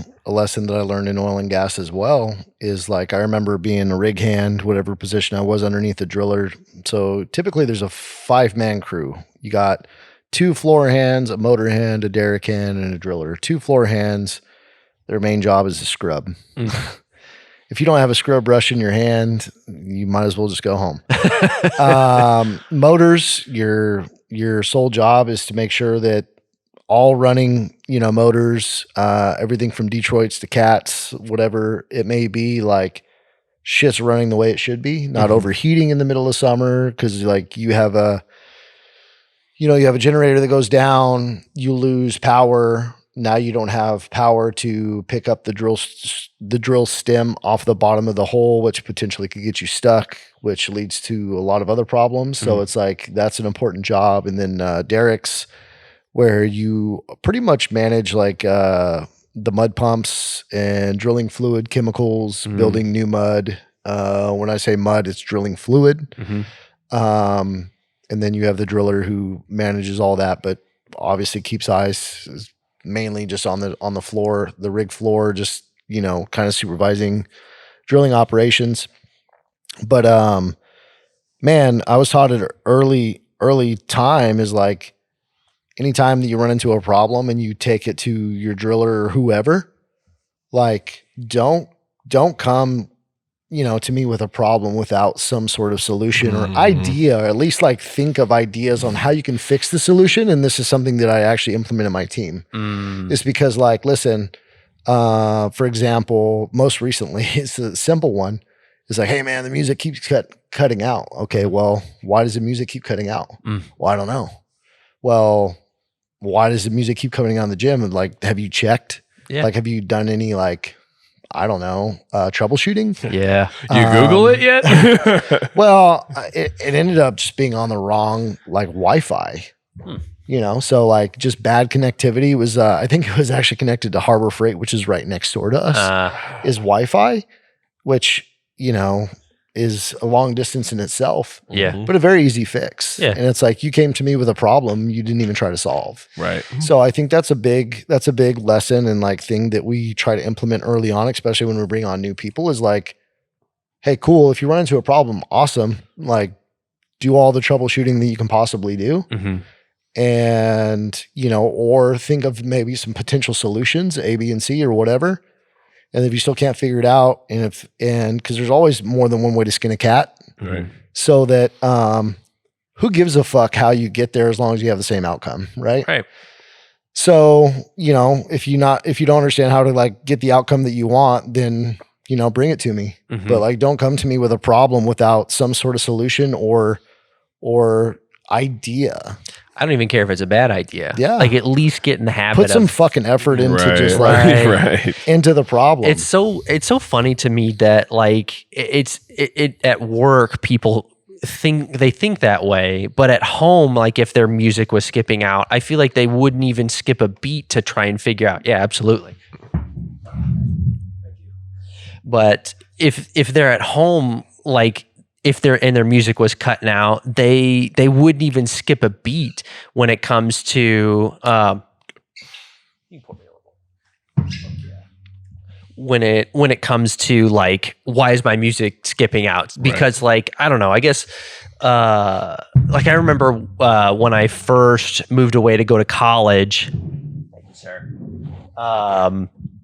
And in the realization that my parents weren't around, I think really like just totally flipped my mindset. Like where my room at home, like when I was living with my parents, wasn't the cleanest. You know, I'm a high school boy and you know, just kind of stuff everywhere. But when I got to college, I don't know what it was, but it was like that realization of like, my parents aren't around. Like if something's going to get done, like if the trash is going to go, like the trash will not get taken out unless I take it out. Right. That where at home, it was just like, when I was taking out the trash, it was like I was kind of helping out more than anything, or contributing more than anything. It's just funny that mindset of people at work versus when they're at home or on their own kind of deal. Well, it's really funny too, and we luckily we don't deal with this very much, especially not anymore. But like people, it's so funny. People want to come to like you with problems as if they're like excited about it, like they're like bragging, like, "Oh, this is a problem. Have you seen this problem?" And they're like, "Kevin, have you seen that this is a problem?" And you're like, I know exactly what you're talking about. I hate that. It's brutal, dude. I hate it. Like, okay, do you have any solutions? Nope. I'm just here to tell you that there's a problem. It's pretty big. I did well by bringing you the problem, right? You're welcome. See you later. That is, I wish that didn't happen. When that happens. But it is. It's funny. It's people are like, they're like almost excited to tell you bad news. Yeah. It's a unique like place to be in, right? Yeah. I feel like Houston sometimes. Yeah. Houston, we have a problem. Yeah, right. Yeah, they're just like, hey, great news. We pissed off a lot of people today. Huh? Why are you saying it like this? Do you have what happened? Could you have done anything differently? Definitely. Did you? No. Didn't do anything different. I like the managers, and because we have manager meeting every Tuesday morning. The managers have definitely learned that, or at least have gained the perspective of where I'm at, because we get it. Like, it's in any industry that you're at, and especially if you're dealing with customer service, you're gonna have customers that are tough, and sometimes you just have to vent about it a little bit. It's like, is, you know, in my perspective is, you know, or in general is, as long as you handled it well, you know, vent away, man. Like, tell me about it. Like, it was frustrating. But the problem is, a lot of employees, their instincts are to tell me just everything that they did that went wrong with it. And I'm like, okay, well, now you need to tell me how you handled this, because I won't be able to sleep at night if you don't explain to me how it ended in a good way. So, it didn't. I don't know what you're talking about. But yeah, the managers, it's funny that they just, like, I feel like you guys have been around enough of like, when you, like, if you're venting about something of like, okay, and here's how the situation ended. It ended in a positive spot. Here's what I did about it. Here's how, you know, here's how everything went. And it's so, but yeah, it's funny. We also have, so we have two groups. So we have a group with Kevin, and then we have a group without Kevin. And the group without Kevin is Kevin's gray sideburns. Is it a lot funner? Yeah. Oh, fuck yeah. It's so much more fun. We just make fun of him, honestly. But it's called Kevin. I don't even care. It's called Kevin's gray sideburns because it's our job to keep him from having gray sideburns, because he gets stressed out and his sideburns get gray. The sides of my hair. Yeah. I don't know if you can. I got a haircut recently. That's where, that's where they get gray. The gray hairs come in on the sides. But it's like, but that is where we that's where all the problems get dealt with, and then we bring Kevin how we fix something. Yeah, no, you guys have done well with that. Of like, that is the mindset of it. It's like, hey, here's a problem. How do we fix it? Okay, now that it's fixed, okay, let's update Kevin on it. Yeah, no, when I get problems from you guys, it's always like, especially you, Preston and Anthony are always like, all right, I've worked with the managers. We all agreed we need to bring it to you. And I'm like, Right. okay, so that means there's a lot of stuff that you guys don't bring to me. Yeah. Oh, So, yeah. Well, which and it's is a good. lot of like we bring more like, hey, this is like this problem is already solved. Like, but just updating you. Yeah. But then it is like, hey, all right, this is an involve Kevin level like thing just because we have, but it's usually like we've got 2 to 3 options and we just think that it would be best for you to pick which one. Yeah. That and you don't let me handle things because I'd mishandle them. Yeah. Oh God. Coming too emotionally. Yeah. Ooh. Or even if I'm not. That's one thing we've talked about a lot on the podcast too is being the big boss, and when you come into a conversation and are just even a little frustrated, and you come in at an intensity level of a 2, and the employee is like, my career's over, and they take it as a 10 just because you're not at a 0. Have you had to adjust to that at all? That goes back to being the hardest thing in business is managing people, because everyone is different. Everybody's mentality, perception, being introvert, extrovert, whatever it is, everyone's different. So you almost have to learn how to talk to each individual in their own way. Yeah. And, I really like what you guys were touching on too. And the only really one thought comes to mind is being able to operate under pressure. Yeah. So, you get tested. So I feel like I'm blessed at being able to learn how to operate under pressure, because like any problem that comes to me, I'm like, okay, is anybody hurt? Is anybody like dying? Yeah. Right. Right. No. Because Okay. like, dude, I've seen people lose fingers. I mean, I've seen people multiple times get life flighted. I mean, a lot of things. So it's like when I deal with problems now, it's like there's really not a big problem that arises for me that even ruffles my feathers. Yeah. So I guess my question to you is like, how is being able to operate under pressure evolved for you? I'd like to think I got better at it. I've gotten better at it. Thomas nods his head, which is, I appreciate that a lot, because I think you have. I was worried he would say no. We I'll answer for him, but like you can answer. But I think there was just because I think I do have some interesting input on this, is like good perspective. We found like you said, it's like working with everyone. You have to do it in kind of different ways. Like I have to work with Kevin differently than I work with other people, and a part of that is like I think because Kevin and I have a unique relationship where I think it allows Kevin and I at times, and I'm sure Kevin and other people, or myself and other people, but to step away and to kind of be in a bubble and kind of like handle something like that within that bubble and allow that bubble to be like free. You know what I mean? In the sense of like, you can be emotional with me, and I know I can be emotional with you if the time calls for it, or if I'm just like, I feel like it's important because like, that like, it's a relationship, right? It's just like your girlfriend. Like we could fight or disagree on something, but we know that neither of us are leaving, right? Like we know that there's nothing to kind of go. So what's happened is, and what's funny is, because we've allowed opportunity for like being emotional without knowing that there's no ultimate consequence to it.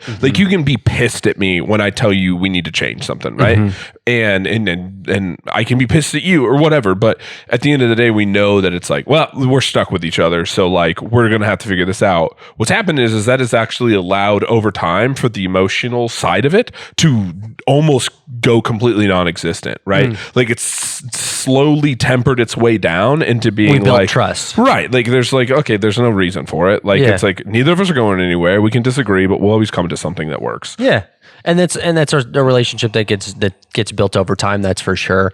But I think with that, to his question, is like through that, and I think other things, I think handling situations under pressure, I think you've had a much more of an ability to, like you said, of like be able to take that like step back of like like, because I think people forget and employees forget that if I'm explaining to you a bad situation, I'm essentially being like, hey, I was holding Riley and I dropped her. And you'd be like, what the literal whatever happened? You know what I mean? And so in this situation, it's like obviously less physically detrimental. Yeah, don't use that analogy again. but the idea is it's like we are holding something that is as precious to you as anything but your family, right? And so by having that situation, I think it's natural for you to want to be emotional or have an immediate emotional reaction. But I think over the years, your ability to be taking that step back and looking at it of like you said before, like, oh, what do you think we should do kind of thing, as opposed to being like, what the fuck, you know? Yeah. I think, yeah, to give my own answer to that question too, which is really good question. I've definitely found I think that it's a dichotomy, and I think you have to find a balance. And I've definitely played both ends of the spectrum way too much, and I've found where is too much. And like you talked about before, everybody's a little bit different.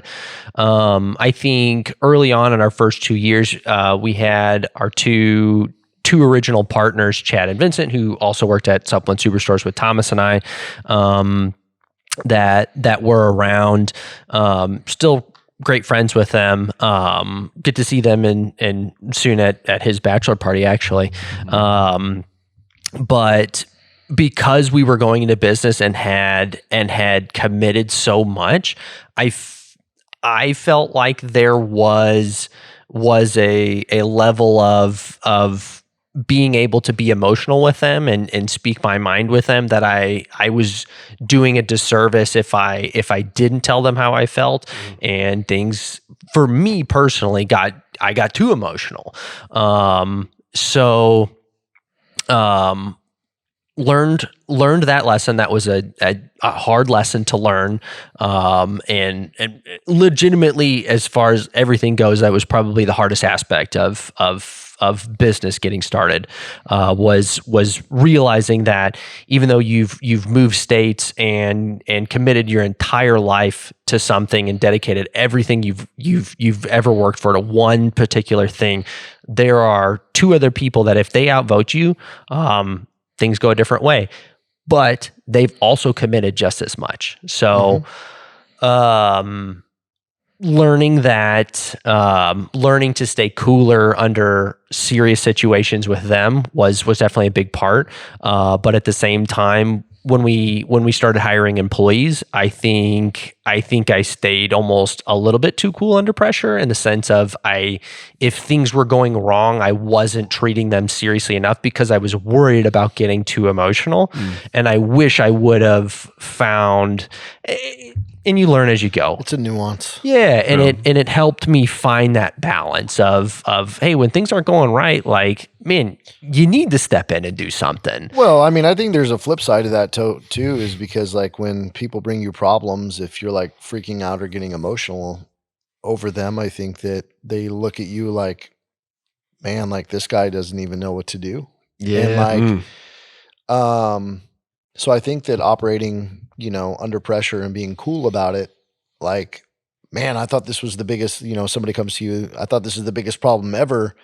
Kevin's not even like sweating it. It's like shrugged his shoulders. So it's like, man, maybe I'm overreacting, So I think that I don't think you were wrong at all.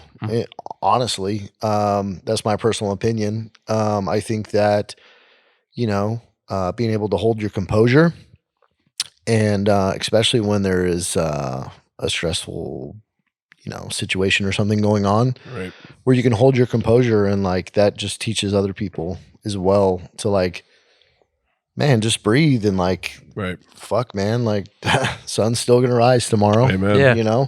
So I think that we can all. I'm sure you guys are just like me. I'm the most critical of myself more than anybody else can be. So we probably always tend to overthink like what we're doing, what we're saying, how we said it. What did it look like? How was my tonality? Like all of the above when, I think there's something to be said to just be calm under pressure. That's a dichotomy in itself. Yeah, 100% is 100%. But at the same time, like, I think, and it's a skill because it's something you learn over time, like, fuck, man, there's always people with bigger problems. Yeah, right. Like, so it always could be worse. But at the same time, it's like, just teaching people to, maybe just take a step back and breathe and like take a look at the situation and pull emotion from it, because I think emotion can definitely pull you in the wrong direction sometimes when making a decision. And so I think there's something to be said to being able to be calm and operate under pressure, because everyone looks to you as a leader. And I think leaders that tend to maybe get too emotional and maybe also show that like the leader's worried about what's going on, it also makes them worry more. So I think that fuck that, man. Like, I think what you did is probably right. And what specifically? Like where you thought you should be more emotional, instead of like maybe less detached. Yeah. So like, I think that A, it's business, but B, it's like, it's not the end of the day. It's not the end of the world. Like, we'll figure it the fuck out. Yeah. Right. And I think, and like you talked about before, man, just being prepared helps you be less anxious and less emotional. And just having the experience. I remember two stories that with Alfonso where Thomas has definitely helped a lot. So he even, if I don't add this to your answer or to the answer to your question, I'd kick myself about it. But I'm well insulated with other leaders here. That's for sure. That helps tremendously. That goes to the managers. That goes to my wife. That goes to people that manage our social media. It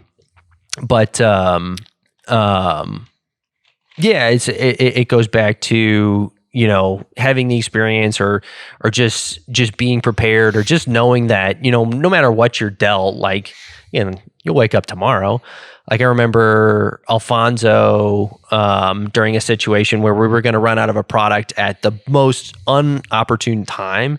And he was kind of stressed about it, and he cares a lot, which I'm sure you've learned. And it was a situation that we had dealt with prior, and it was like, okay, Alfonso, here's how we, this has happened before. This is how we dealt with it. And it actually we ended up turning a problem into an opportunity. And I remember him being like so impressed by that. I was like, it made me feel really cool, but at the same time, it was just like, I only know that because this has happened before. So. First time around, I freaked out. But at the same time, man, a story that, and I think you're right, man, where I've learned that 99% of the time, to do things unemotionally is the right way. And if I'm getting news or getting something that I'm supposed to handle, and I am upset about it or angry about it or stressed about it, giving it time, waiting until I'm not stressed definitely helps me a lot. I've learned that as a little bit of a reflex that's helped quite a bit. But I remember there being one particular moment, which is the exception to the rule of, essentially someone, I'll go into detail of the story a little bit, but we had a new employee coming on. This was several years ago, and the staff was in charge of training, and we got a little behind on training, and they weren't going to be able to start working the floor on time, and not super ideal, because that's on us. It's not on the trainee. They're not falling behind. It's we're not training them the way that we should be. So we need to get on it, and we need to train them, and you know, we can still hit this mark if we work on it. And coming in the following day to check in, how at the end of this new person had just finished another day of training, and I came in to check in how training had gone. Again, keeping in mind the day prior, I just had a big conversation about how we need to get on the ball about, you know, we're behind on training. And I asked, hey, how did training go today? How did what did we accomplish? And the answer was, you know, we didn't really get to much. And there wasn't a great excuse on why they didn't get to much. And I made a conscious decision at that moment that I'm emotional, and I don't know if it's the right decision, but I think I'm going to show it. And I got pretty mad in front of legitimately everybody. And I remember that was the first time that had happened in probably 2 years since the previous partners had been around, that I let my emotion kind of show through, or my anger kind of show through. And I remember Alfonso was still newer at that time. Him and I were going to work out. Like, I was at the store to pick him up to go work out with him. And I remember getting in the car with him and just having so much regret that I just got angry in front of everybody. And him kind of backing me up of like, man, I think that needed to happen. And it was, and that was a huge, huge relief, because I would have continued to regret that. I probably would have texted the group or talked to the group, hey, I'm sorry, you know, you guys didn't do anything wrong. But ultimately, that person ended up finishing their training on time. Everybody kicked things into gear. That is one out of, I say 99%, but it's probably one out of every 1,000 situations that I let my emotions show through. But I think I am of the opinion that there are, it's very rare, but I think there are some situations where emotion, at least if you kick somebody in the ass sometimes. Yeah, 100%. If you make a conscious decision of I think this is a good moment to let my emotions show through, I think it can be a good thing. No, I 1000% agree with you. It's definitely a nuance, because like, you don't want to be too numb to like what the fuck's going on. You know, it's case by case basis, but at the same time, like, you know, like shit like that needs to happen. Yeah. And to be completely honest, I mean, it probably needs to happen more often with me, just because, man, I'm cool, calm, collective, man. Like, you know, I know I've been talking about a lot of oil and gas, but I just relate to it so much of like what I've learned and who I am. I think it's just a huge part of who I am. I mean, I'm 38 and spent 18 years of my life on a rig. Yeah. So it's like, I love hearing about it, because we've never had anybody with experience, and we're in Oklahoma, man. You would think we'd had at least one guest. Yeah. So, like experiences like, you know, we take an influx or a gas kick, as they call it, to where like, it's too much to handle. You have to shut the well in to control the well. If not, like, burn the rig down, people die, whatever. I've been in situations like that, you know, numerous times. It's like, all right, we got the well shut in, like, you know, well's under control, verify that it's under control. Cool. I'm going to go down to my house, which is a little trailer down there. Like, we're in the middle of nowhere, hour at very least the nearest convenience store. I'm going to go down to my house and make a cup of coffee, and I'll be back. Yeah. You know what I mean? So it's like being able to do that and gather like what the fuck we're going to do. Right. But at the same time, like, you can't be too calm for everything, because then like maybe it comes across like you don't fucking care. Right. Or whatever. But I think your actions show that you do care on a day-to-day basis. But at the same time, I think that there's a time and a place for emotion. Yeah. But yeah, man, I think that, you know, just at the end of the day, just being true to who you are, but at the same time, just going back to being self-aware too, like know when the time is appropriate to show emotion and when not. Yeah. You know? Well, and a couple of things that kind of come to my mind when you say that too is like first and foremost, to give kudos to both of you, because like I think a big part of being able to be calm, cool, and collected, like you said, under pressure, especially when something is going wrong, is a trust in yourself, right? Is that you know how to handle these situations. You know that solutions will present themselves that can make this a successful thing, or even an opportunity. Like you were saying in that one situation with Alfonso, it's like, I think you have to have a lot of trust in yourself. That's where a lot of that emotion comes into, because it's easier to be okay in those situations because you can figure it out. And kind of what you're talking about, where we have kind of a unique thing that we've done, and I don't know how unique it is, I guess, but we do kind of a thing here where we let situations silently be more intense on purpose. So, for example, we will like we've had situations in the past with employees where we were maybe talking to them about a situation that wasn't great and that we wanted to improve it.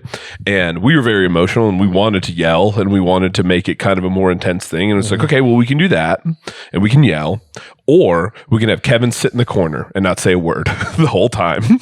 But Kevin's presence alone takes the intensity where I can just be like, hey man, this just wasn't ideal, as opposed to being like, what the fuck were you thinking? You know what I mean? But by him sitting in the corner, even quietly, just now turns the situation into like a calm talk, into like a, oh shit kind of thing. And it's super funny because like, I feel like it's that like speak softly but carry a big stick. Sometimes Kevin is just the big stick sitting in the corner, even though I haven't even been prepped on the situation. He doesn't even know what's going on sometimes. Like, but he's just there, right? Thomas just told me to be here. For real though. It was like, Thomas told me to be here. I don't know what's going on. I'm like, you're good. You just sit in the corner. We'll get you a snack and like you'll be good. And then we'll talk to somebody, and that person, then the intensity for that person is, appropriately more intense. So they like, hey, they get the idea. Like, this is a big deal. You know what I mean? And so it is kind of a unique thing where we make like the like those times where like it would even be appropriate to show emotion. We try to stay that calm and collected, like you're talking about. But sometimes it is just like sitting the shotgun in the corner of the room when you're talking to, your daughter's boyfriend. Yeah. Well, yeah. I mean, at the same time though, like, is it a new employee or has this person been here for 3 years? So it's like, sometimes people just need a fucking ass chewing. Yeah. True. Just good old fashioned ass chewing. Dude, I know he's really big on this too, and you learned this, especially being at the hospital. But you mentioned as well as everybody's different, man. Yep. Like, I mean, we've got some employees that they could be doing terribly, and if you give them just a little bit of praise, they'll totally turn it around and do awesome. Positive reinforcement, negative reinforcement, and it's so hard to give someone praise that's not doing well. Yeah. but at the same time, we've also had employees that when they're doing well, if you give them praise, I don't know what it is in their mindset, but they're just like, okay, cool, I'm doing well. I can probably sit back and relax now. And they do terribly. Yeah. And it's just like, their brain shuts off. Right. It's like, some people praise does amazingly, and other people it just does terribly. I used to always I've told this story a number of times on the podcast. When I was working at the hospital, I worked in internal patient transportation, so just like patient movement within the hospital. And I had 2 really great employees. I had a guy named Cody, and Cody was like, you'd sit him down like, Cody, man, you're a rock for us. Like, we really appreciate all the things that you do. You're awesome. Like, man, we're getting you up for a raise or whatever's going on. And it was like, and Cody would then like be great and then be even better, right? Like, he'd just take it to the next level. He got praise and he's feeling good, and he'd work even harder. And he had James, who I love. James is one of my best friends, actually. But James worked at the hospital, and if you were to say that to James wouldn't know what to do with it. He just kind of like, okay, that's weird. I don't know what to do with this. But if you sat James down and you said, hey, by the way, Cody's better than you, he'd be like, fuck, he is. And then he'd get up and he'd go kick ass for the next like 6 months. And it's so funny that it's like you just have these like 2 great employees that like if I were to swap the way that I like treated them, they'd both get worse. But if I like keep it this way, this like, even though one like needs praise and deserves it, and this other one deserves praise, but if you give it to him, it's not going to work well. You got to kind of like tell him he sucks still. And I just like, it's such a weird thing, but there are people that are like that. It's just odd. Yeah. I mean, I think that, like, again, managing people is the hardest thing to business. And I think that, figuring out each person's maybe what makes them tick, or what, what actually taps into what they need, what you need to tap into. For example, my sister, she's a positive reinforcement person. It's like, hey, look, you're doing a great job, but like, yada, yada, yada. I believe in you, etc. Right. Where me, I'm totally the opposite. Where I'm like, people are like, what the fuck is that? That looks like shit. You're a fucking pussy. Right. Like, all right, motherfucker, I'll show you. Like, I'm going to shove it down your fucking throat. Just watch, So like, that's how I operate. Yeah. But, like I was saying earlier, fuck them. Yeah. Yeah, man. I just like, not a lot of people operate that way though, man. I think more people operate off of probably just general society is like positive reinforcement, which, I mean, society getting soft is a whole nother conversation, but, I think that, it's just tough just trying to figure out everybody, what makes them tick. Amen, man. Yeah. A never-ending game. I don't. It's as much self-awareness as I try and have. I really don't know if I handle positive or negative reinforcement more. I feel like you could maybe answer this question. I think you handle both pretty well. I think like. How are you going to get more productivity out of him? Out of Kevin? Yeah. Yeah, that's a good one. I need 3 more deliveries this week, Kevin. He makes this joke because I've been... That's when you say Andy would have already had this shit ordered. Well, Andy and his career at this point. That's weird. The ongoing joke now is that I've been banished to the warehouse. I'm not allowed to take customers or do anything important now. I just make deliveries. So, that's not true. I almost had you cover the store for me for an interview today. I love jumping in and like taking a customer and just being like showing like what should be done. Oh yeah. You know what I mean? That's the best. It's fuck, man. And I get almost like a high off of it just because like, man, like customer service for me is like real talk, man. I think customer service is like kind of like a dying breed in a sense, man. Amen. It is a skill set that can be taken to beyond. Yeah. And like, it never can stop either. It's like, you can continue to take customer service to new levels and like it just continue to grow. Oh, yeah. It's I understand so much where you're coming from.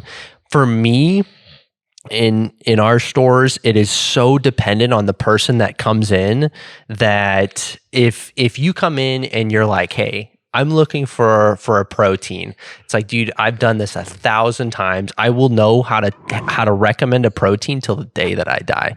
And I will go above and beyond with this customer and I will show everybody of like I think everybody gets annoyed with me because when I am taking customers and I do that in front of everybody, I'm like, you guys see how it's done? Did that motivate all of you? But when I get a customer that comes in and asks for glucosamine chondroitin, and I'm like, I got you. This is one of the more go-tos. Typically, it's going to take 2 weeks to come in. Are you dealing more with like inflammation? Are we dealing more with stiffness? Kind of deal. And I'm going forward and I'm looking where the glucosamine chondroitin was when I was in the store more often, and it's not there. I'm like, wait a second. Where's all the joint stuff? Yeah. These are snacks. Yeah. And then I have to start referring to employees of like, hey, like, where do you guys keep the glucosamine chondroitin? And they're like telling me, oh, it's been out of stock. This is and then someone has to take over the customer for me. And it's like, that was embarrassing. Yeah. I was in a position, dude, when I was in my customer service prime, dude, It just reminds me of those memes where it's like, Netflix used to come in the mail. Like, sure it did, Grandma. Let's put you to bed. Glucosamine chondroitin used to be the best. Okay, Grandpa. But yeah, it's like, I'm like asking where the glucosamine chondroitin is, and Noah's like, we don't carry that anymore, Kevin. Like, fuck. But we do, by the way, everybody. We still have glucose. We do. Okay, yeah, we should probably specify. I couldn't find it the other day. But yeah, when I was in my prime, dude, like customer service is a fun thing, It's man. super fun. It's like, dude, like knowing like how to like do all the little extras and treat someone just right is just like, dude, it is a fun skill to learn. But I have learned that it is one that needs to be practiced because it was very humbling when I first started transitioning out of the store and then trying to jump back in. And like, I think it was a lot with you and Preston in store of you guys having to jump into my interactions and take over because I was put in a situation where I didn't know how to handle because it was a new situation that wasn't around when I was when I was in store. Questions that weren't being asked when I was in store. So yeah, it was. I gained a lot of appreciation. That was a very humbling moment to have to realize that some of the employees are better at customer service than I am. But doesn't that give you such a good perspective, though? Like your willingness to have done that, though, to have like jumped in, even though you knew it was going to be tough in those kind of situations, it gives you the perspective long term to be like, hey, if an employee is like fucking telling me something, maybe I should listen also. Yeah. Because it's like, hey, it has been X amount of years since I took a customer. And I think in situations, not necessarily S2, but just like jobs I've had or whatever, where it's like the owner or whoever can be out of touch, can be like so distant from the actual act of what their business is doing that they forget that like, man, maybe it's not exactly like this, or maybe it used to be, but it's not anymore. Like we're getting questions you never had. And it's like, I think that is an important thing. And even for, you know, when we've talked about things that I want to do in the future, it's like, being a part of being in the store is still a super important part for me because I don't want to lose touch with like what those questions look like, what this customer service looks like. It's like having those like eyes in there as well, I think is such an important aspect as we grow. 100%. No, I appreciate that you have that mindset because I think it's very much needed, and it's easy to get bogged down with back end stuff that you get pulled from the front end too much that creates a disconnect. Yeah, I remember. Easily. Yeah, I remember Alfonso actually called me out when I was first kind of making that transition of taking on more and more back end work because he was our third employee we've ever hired, like technical W-2 pay, third person ever. So we were very much in a position where I was moving more to the back end and taking on more responsibilities, but I was still in store full time. And we had an employee come in, or not an employee, we had a customer come in, and Alfonso's with one customer, and I'm like kind of, I think it was the backup that day. So taking any overflow. And so I went up front to take the second person that came in, and I, greeted them and asked them, kind of started the conversation, kind of got to the point where they didn't really want to talk much. And so, hey, what, is there something specifically that you're looking for? And they were just pretty closed off. And I was like, okay, that's all right. Like, and I was like, man, like, and all I could think about was all the other stuff that I had to do, like that was on my plate, like once this, this customer was done, and it's like this customer's being tough. So it's like all I can think about is like, man, I probably need to get back to my work in the back. And the customer ended up leaving without getting any help or purchasing anything. And it was just like, man, like, and they were pretty closed off. Like they really didn't want to open up at all. And Alfonso looked at me, he's like, I think you could have done more, man. And I was like, first off, fuck you. But also like, thank you. Yeah, because he was like 3 months in right now. And it was like, and luckily I think he was still kind of with like helping out another person. So I got into the back and I'm like, who is this fucking kid? Like to tell me. And finally I realized, I was like, fuck. Man. I could have done more. I wish you could see kind of where he's at now. Just because I'm actually really excited about this perspective. Oh, man, I love it. Just because, I guess, how do I put this? I guess he's more, I don't want to say like high ticket sales, but it's like truly, it's not just customer service. It's like, it's more along the lines of a sales position. And everything from tonality to the questions you ask, and just being very tactical with the people that you're dealing with.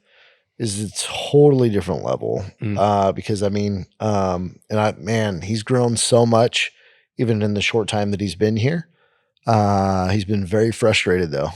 Very frustrated just because, he's expecting something from himself, but he's not getting the result. So it's like what am I doing? Like, what the fuck am I doing wrong? So, it's been a great learning experience for him. And like, I'm like so happy to see him acquire new skills. Yeah. And, I mean, it's a different ball game for sure. Just because he's more of a managing position now, which, prior, I don't think that he's had such a large task to deal with. So also dealing with customers that, you're trying to get those customers to realize that they really do have a problem. Like you are, 100 pounds overweight. Like if you want to live longer, like how do you talk to that person and not necessarily convince them, because it's not, we're in the business of helping people, not convincing people. Important to keep that mindset. Yes, 100%.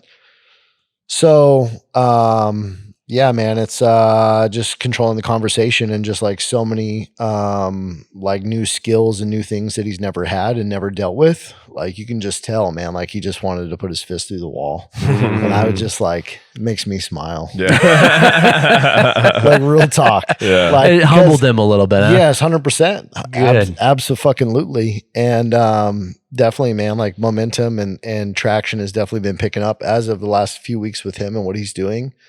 And I'm very proud of the guy because it's not really an easy task to take on what he's taken on, like a lot of lead nurture. And I don't know, you guys probably don't deal much with lead nurture though. We're actually getting leads and you have to nurture them and you have to get them to show up. Yeah. And you have to not only get them to show up, but are they a fit for the program? Are they, and I'm speaking in regards of personal training and losing weight and being more fit. Yeah. Some people are fit, some people are not. So, I think the statistics right now, as of doing what we're doing in just the industry, not just us, but you look at half of the people that book an appointment to show up. That's just on average. So it's like, 20 people book, you can bet on 10 people maybe showing. And then you can, out of those 10 people showing, you can bet on maybe 10% of those people closing, which is what, two people? Yeah. And you got so? 100 leads before you got that 20 in the first place. Yeah. So it would be one person out of the 10, but yeah. So like you had to work 20 people to get one. Yeah. And so it's definitely a repetition thing. And it can be very exhausting and very, you can put a lot of energy and time and effort into that. And it can get very discouraging fast, but at the same time, learning to not attach emotion to that, because it's not, everything that you're doing is not wrong. It's just the way it is. It's just percentages. Yes. That's just how, yeah, man. It's, good for him. Good for you for humbling Alfonso a little bit, because he definitely left after his few years of he was phenomenal with customer service. Very smart kid, did very well, was very apt to be in that type of position. But yeah, that's good to hear. No, he's hustling for sure. He's cool. Hustling. That's cool to hear. That he's started to figure it out too. Yeah, man. It sounds like there's, and I love Alfonso. So like anything that I say is 1000% love, because I love that guy. We know what kind of love Alfonso needs though. Yeah, he does. I won't go there. No, but really though, man, like even like taking this position, he's like, man, this is a lot, and like nothing against Alfonso. It's just like, I spoke to him about internal thermostat of like, well, what I think a lot versus what you think a lot is very different, So, and especially if you haven't had a lot of experience of knowing what a lot is, your thermostat is definitely a lot lower typically, just because you have no experience of dealing with a lot. So like him learning those things is like just a lesson in its own, but he's really coming into it and just really like, I feel like finding his groove into where like he can really just operate, and just really proud of the guy because it's I think he came into the position, not being cocky, but just I think thinking that it was going to be easier than it was. Yeah. And then it just humbled the fuck out of him. But doing that humbles the fuck out of anybody, because I did it first before anybody, before I like hired or brought anybody on. I did the lead nurture. I did all that stuff myself. That's how it goes. It's tough. You do everything first and then you pass it on. 100%. So, but I will say there's a lot of things and new things that we've implemented that I haven't done, but it's just part of the process. Yeah. So, but I understand the core like foundation of like what the fuck we're doing and how it works and all of that. And sometimes you just can't get emotionally attached to, you know, the people that just don't want to help themselves. Yeah. You know what I mean? There's only so much you can do. Yeah. And so much time you can pour into those people in trying to help them. If they don't want to help themselves, it's hard. Yeah. And then when they leave, it's like you felt like you failed. And then like you attach a lot of emotion and energy to that, and it's very draining. Yeah. So he's learned to kind of like really just kind of like harness that and control that and like understand that it's not him. Yeah. But at the same time, he's learned a lot to where he can really come into his own and you know, just feeling a lot more comfortable in like what the fuck he's doing. Yeah. So Was there much coaching on your side of things with that? with him? Yeah. Yeah, some. I mean, I think we have a lot of systems and processes where we get a lot of help, other coaching than just myself, but definitely very involved, especially in the beginning of like what was going on. Just being able to talk to him. And then he also has a counterpart. His name is Justin, who is, I would say more so, you know, they look at each other as their equivalent. Justin, he manages the Shawnee location, whereas Alfonso's kind of over the Del City right now. Mm-hmm. So Shawnee's actually, I would say a little more difficult, definitely, because we get 75% less leads in Shawnee than we do in Del City. Wow.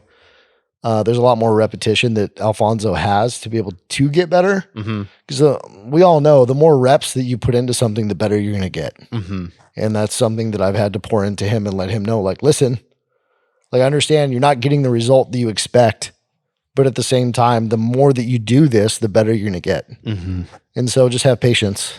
Right. And just keep fucking going. Yeah. You know? And like, dude, don't sweat it, because like it's at the end of the day, he takes a lot of pride in what he does, to where like sometimes if you don't get the result that you expect, it can actually affect your job performance because you're being too hard on yourself. And so having to have that conversation with him, it's like, listen, you need to detach yourself from that. It's not necessarily your fault. You can get better at what the fuck you're doing. And there's always room for improvement, but at the same time, you know, the result is not a direct correlation of like what you're doing. Yeah. So, man, he's grown a lot even in the last few months. I really do believe. Yeah. That's cool to hear, man. If there's someone that understands people, it's Alfonso. It's his one-on-one interactions with people are he understands people well. And that's at least what I learned about him in his time at the store. Yeah. So if there's, and that's, I mean, I am sure a totally new skill, because I was actually humbled in almost the exact same way of doing really well in a supplement store and then working the front desk at the gym and being like, man, the first person that comes in here wanting to potentially get a gym membership, like, I got him. Got humbled. We at one point thought we could own a car dealership. Yeah, we were idiots back then. So, dude, it is tremendously different. Even like, and I know he's even on in a totally different realm of working with personal, like actual like coaching and training, where I was just working with memberships, and I was humbled in that situation of like, this is way different than I would have thought. I am way less prepared for this than I anticipated. But yeah, that's cool to hear that he's still working to overcome that, because he to his core, man, I think Alfonso understands people. He has great interactions, especially one-on-one. So it's cool to hear that he is figuring out the position. Did you have to deal with him struggling with it at all? Like, did you have to talk him off the cliff at all? I wouldn't say, I don't know if you want to call it talking off the cliff, but I mean, definitely had to have a few chats about, just, I think that he was feeling overwhelmed. And I think that part of the overwhelmness is not getting the result that he expected. And when you don't get the result that you expect, you're hard on yourself and you overthink things, and you just like continuously like, the wheels are fucking turning, which can be exhausting in itself, but so yeah, definitely had to have some conversations with him about like, listen, man, like, like, you're new to this, you can't expect to walk into this fucking thing and be a rock star. Right. Because basically a little bit of what we're doing is very similar to what Alex Ramose's doing or had done.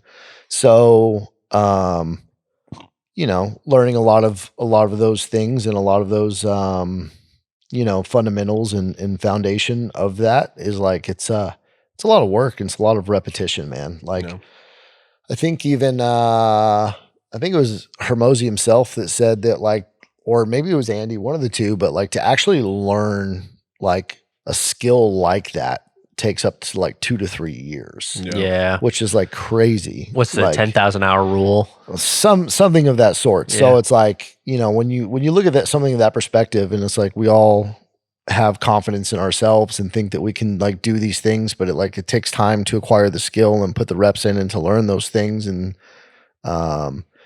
you have 100 different people that walk through the door. They're all going to be different, and they're all have different problems, different, come from different backgrounds, et cetera. So it's always something different. So dealing with those things, I think that, back to your question, yeah, man, I think that, it was hard. I think it was kind of hard for him to understand or grasp at the time, just because A, it was so new, and B, yeah, man, it's a skill that he, a lot of people, not even just him, a lot of people have not, or maybe will ever not acquire. So, and that's another thing. It's like, bro, you're what, 26? Like, you're acquiring a skill that most people at 30 or 40 don't fucking have. Right. Like, flip your perspective and just be like, listen, man, like, you're learning some shit now that a lot of people don't get the opportunity to learn until they're older, or never get the opportunity to learn. So it's like, sales in itself is a huge skill set that, you could never stop getting good at. Yeah.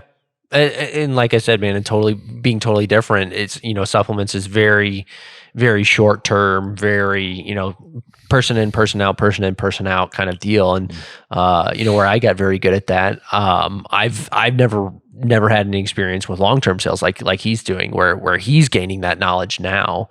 And I got to catch up with him a decent amount when, I stopped by Peak Fitness, just a couple of weeks ago, and got to see him, and that was a big thing he talked about was man, I'm learning a lot. So I don't know if you're the one that really had to instill that in him, but you can tell he believes that of man, I am, if nothing else, I am learning a skill that will be very, very beneficial moving forward. Yeah, man. And I think, fuck, man, for me, every new team member that comes on board, like, my perspective, and I tell them to their face when like they're getting trained or just hired. Like, hey, listen, A, I don't expect you to be here forever. B, I hope you are. Yeah. Yeah, right. C, my goal for you is to be someone way fucking better when you leave here than when you showed up. So it's like, I want to pour into you and invest into you to be a better person, a better individual, and have better skill sets than you were when you walked through the door and decided to join the team. Yeah.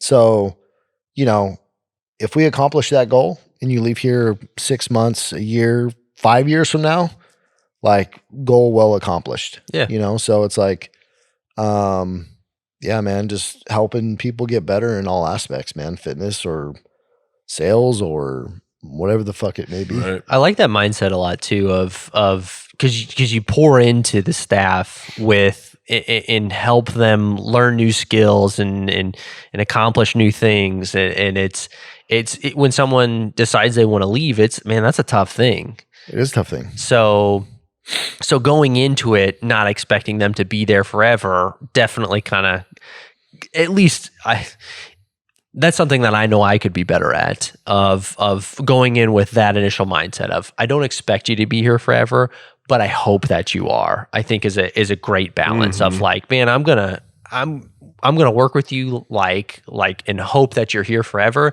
But if you're not, I'm not going to be upset about it. And that's a big thing, especially like with Alfonso and legitimately pretty much everybody else that's ever worked here with us is it's always a disappointment when they leave, but I do genuinely get excited for what they're going to do next. Right. Yeah, absolutely, man. Like, you always want to see people get better and better themselves. Like, Yeah.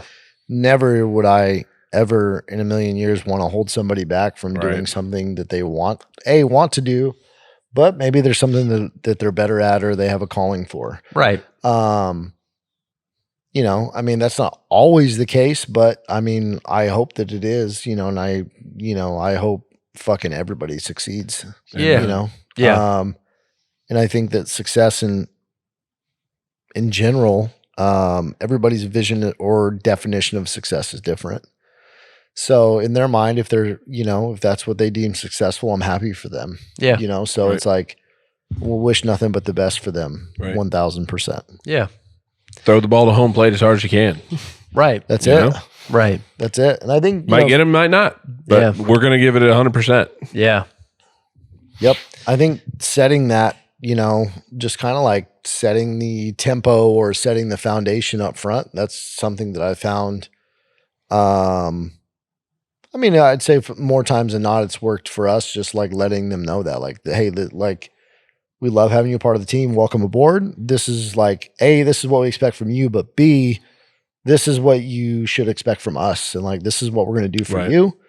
And this is what we want to do for you. Yeah. You know? Yeah. And I think they appreciate that a lot, just because it's that relationship. a lot of people come in, they're like, I'm just working for a gym. Yeah. You know? But it's like, it's, dude, for us, it's a lot more than that. Amen. Right. Amen. There's opportunities to build a career, whether it's here or somewhere else. 100%, man. Yeah. Well, I hope you know that I'm gonna steal that mantra, and I hope you're okay with that. Yeah, dude, take it all. I love that, dude. That's that is, again, genuinely something I could be better at. So, I'm gonna check the time. We're almost at 3. Fuck yeah. Yeah. This might be the longest podcast we've ever done. Yeah, it's up there for sure. This was, dude, loved the conversation. Yeah, man. absolutely. Great, man. Yeah. Fucking loved it. Yeah. I hope you had a good time, man. 'Cause I know I had a good time. Absolutely so, had a good time. Loved being here. Love what you guys are doing. Yeah, I mean, I think what you guys are doing, you guys are definitely on the right track of what you're doing, and nothing but love, and I already know you guys have tons of support, and I definitely support you guys. So just fucking keep rocking. Oh yeah, man. That means a lot coming from someone like you that's built something that is accomplishes peak fitness, man. Man, I appreciate that, man. And like, just like you guys, man, just getting started and like have a long way to go. Yeah. You know, like, yeah. Come a long way, but always a long way to go. Always, man. Always more to do. Yeah. Always will be, right? Yeah. Always. That's the fun part, though. Yeah, that's right, man. Yeah. I'll be bored without it. Yeah. Fucking A. Yeah. Yeah. All right. Well, thank you so much for taking the time and hanging out with us, man. Man, we always joke about like, dude, Thomas and I'd be hanging out and drinking whiskey and inviting friends, even if we weren't recording, or even if we were and nobody's listening, man. No. So we genuinely always have a good time, and hopefully that's what creates the best content. So Man, always Yeah. just being genuine and true to fucking who you are. You know? yeah, and I would I would say for those that haven't checked out Peak Fitness so far, but I'm pretty sure everybody knows about Peak Fitness, man. If you're not a member at Peak Fitness, please go do yourself a favor. I mentioned earlier that on the days that I have a little extra time, I make sure to stop by there. And the reason being is I always end up finding myself there for roughly 3 to 4 hours. Where my workouts are usually only an hour. And I always, it's always because, I always get in trouble with Alyssa because I come home late. Yeah. But the reason that I'm there so long is because the culture that you guys have there is just amazing. As much as I complimented the gym and the equipment and all the details and how nice it is, man, when I go in there, dude, I am just like, from the moment I walk in, I'm broing out with everybody. Like, I'm seeing people I haven't seen in a while, and even people I don't know, like the front desk workers are awesome, dude. Like, the culture there is you've built something that is very impressive, man. And something that we shoot for ourselves. So, man, I appreciate that. Those are big words. So big words. I mean it, man. Appreciate that. Yeah, it's I spend it is always a long visit every time I'm there. So yeah, man, absolutely love it though. But again, man, it is the nicest gym in Oklahoma, in my opinion. Speaking of, has Thomas made it there yet? Oh, man. We'll go, dude. We'll go spend, dude. We'll block out an entire day, and we'll just go hang out. We'll just hang out all day. I was actually, like when we were talking about having you on and stuff, and I was like, man, you know what? I actually have time tomorrow morning. I was going to go after manager meeting tomorrow. Ooh, you should, dude. That was the plan. What time and what are you working out? Who knows what I'm working I out? got legs tomorrow. No, I don't know about all that. My legs are smoked right now. Yeah, he did the half marathon. Yeah, I like doing half of anything. Only half. I only did half of it. Only half of a whole marathon. Yeah, so it's nothing. But do we know what episode this was? 44. Did you take a picture for social? 44. Oh yeah, we got to do that. Kevin's got to take his little selfie. Hold up. Episode 44. That's crazy. All right, got it. Thanks, guys. Yeah. Well, sweet. Episode 44. Yeah. In the wraps. Super solid, man. This was awesome. This is great. Super absolutely cool perspectives from all sorts of stuff, man, from the gym to oil and gas to everything. And, I can kind of, I relate to that a ton because between Triad, I also was working at the hospital and doing those kind of things. And there's a lot that, obviously they're way different, but there's a lot that overlaps. And you can see and you can bring those skills and you bring those talents. Just like you're talking about with Alfonso, if he's with you guys forever, if he moves on or whatever he does, it's like these are skills that you learn, and these skills are like forever with you, fucking ever. And like you cannot put a fucking price on a skill set that you can acquire that's taken hours and maybe years to acquire. There's not. Just build your tool bag. There's not a fucking dollar amount that you can put on that. Yep. It's priceless, man. It's people don't value that as much sometimes. No, 100%. And we have conversations with our employees now of like, hey, just be where you're at and learn everything that you can, because like you're just learning. Like you're in a new environment or you're somewhere doing something different. It's like there's so much to learn here. Like don't miss that because it's right in front of you. And this is the point of it, is to learn these skills. And I can't speak for Thomas, but I know my time at Supplement Superstores is what set me on the path that I'm personally on. Amen. So, and it was just working at a supplement store. Yep. Well, episode 44. 44. Sweet. Right on. Yeah. Thanks again, Matt. Appreciate you guys listening. Appreciate it, everybody. Yeah. All right. Right on. That's it. And let's go Thunder. Hey, they won. They swept. So.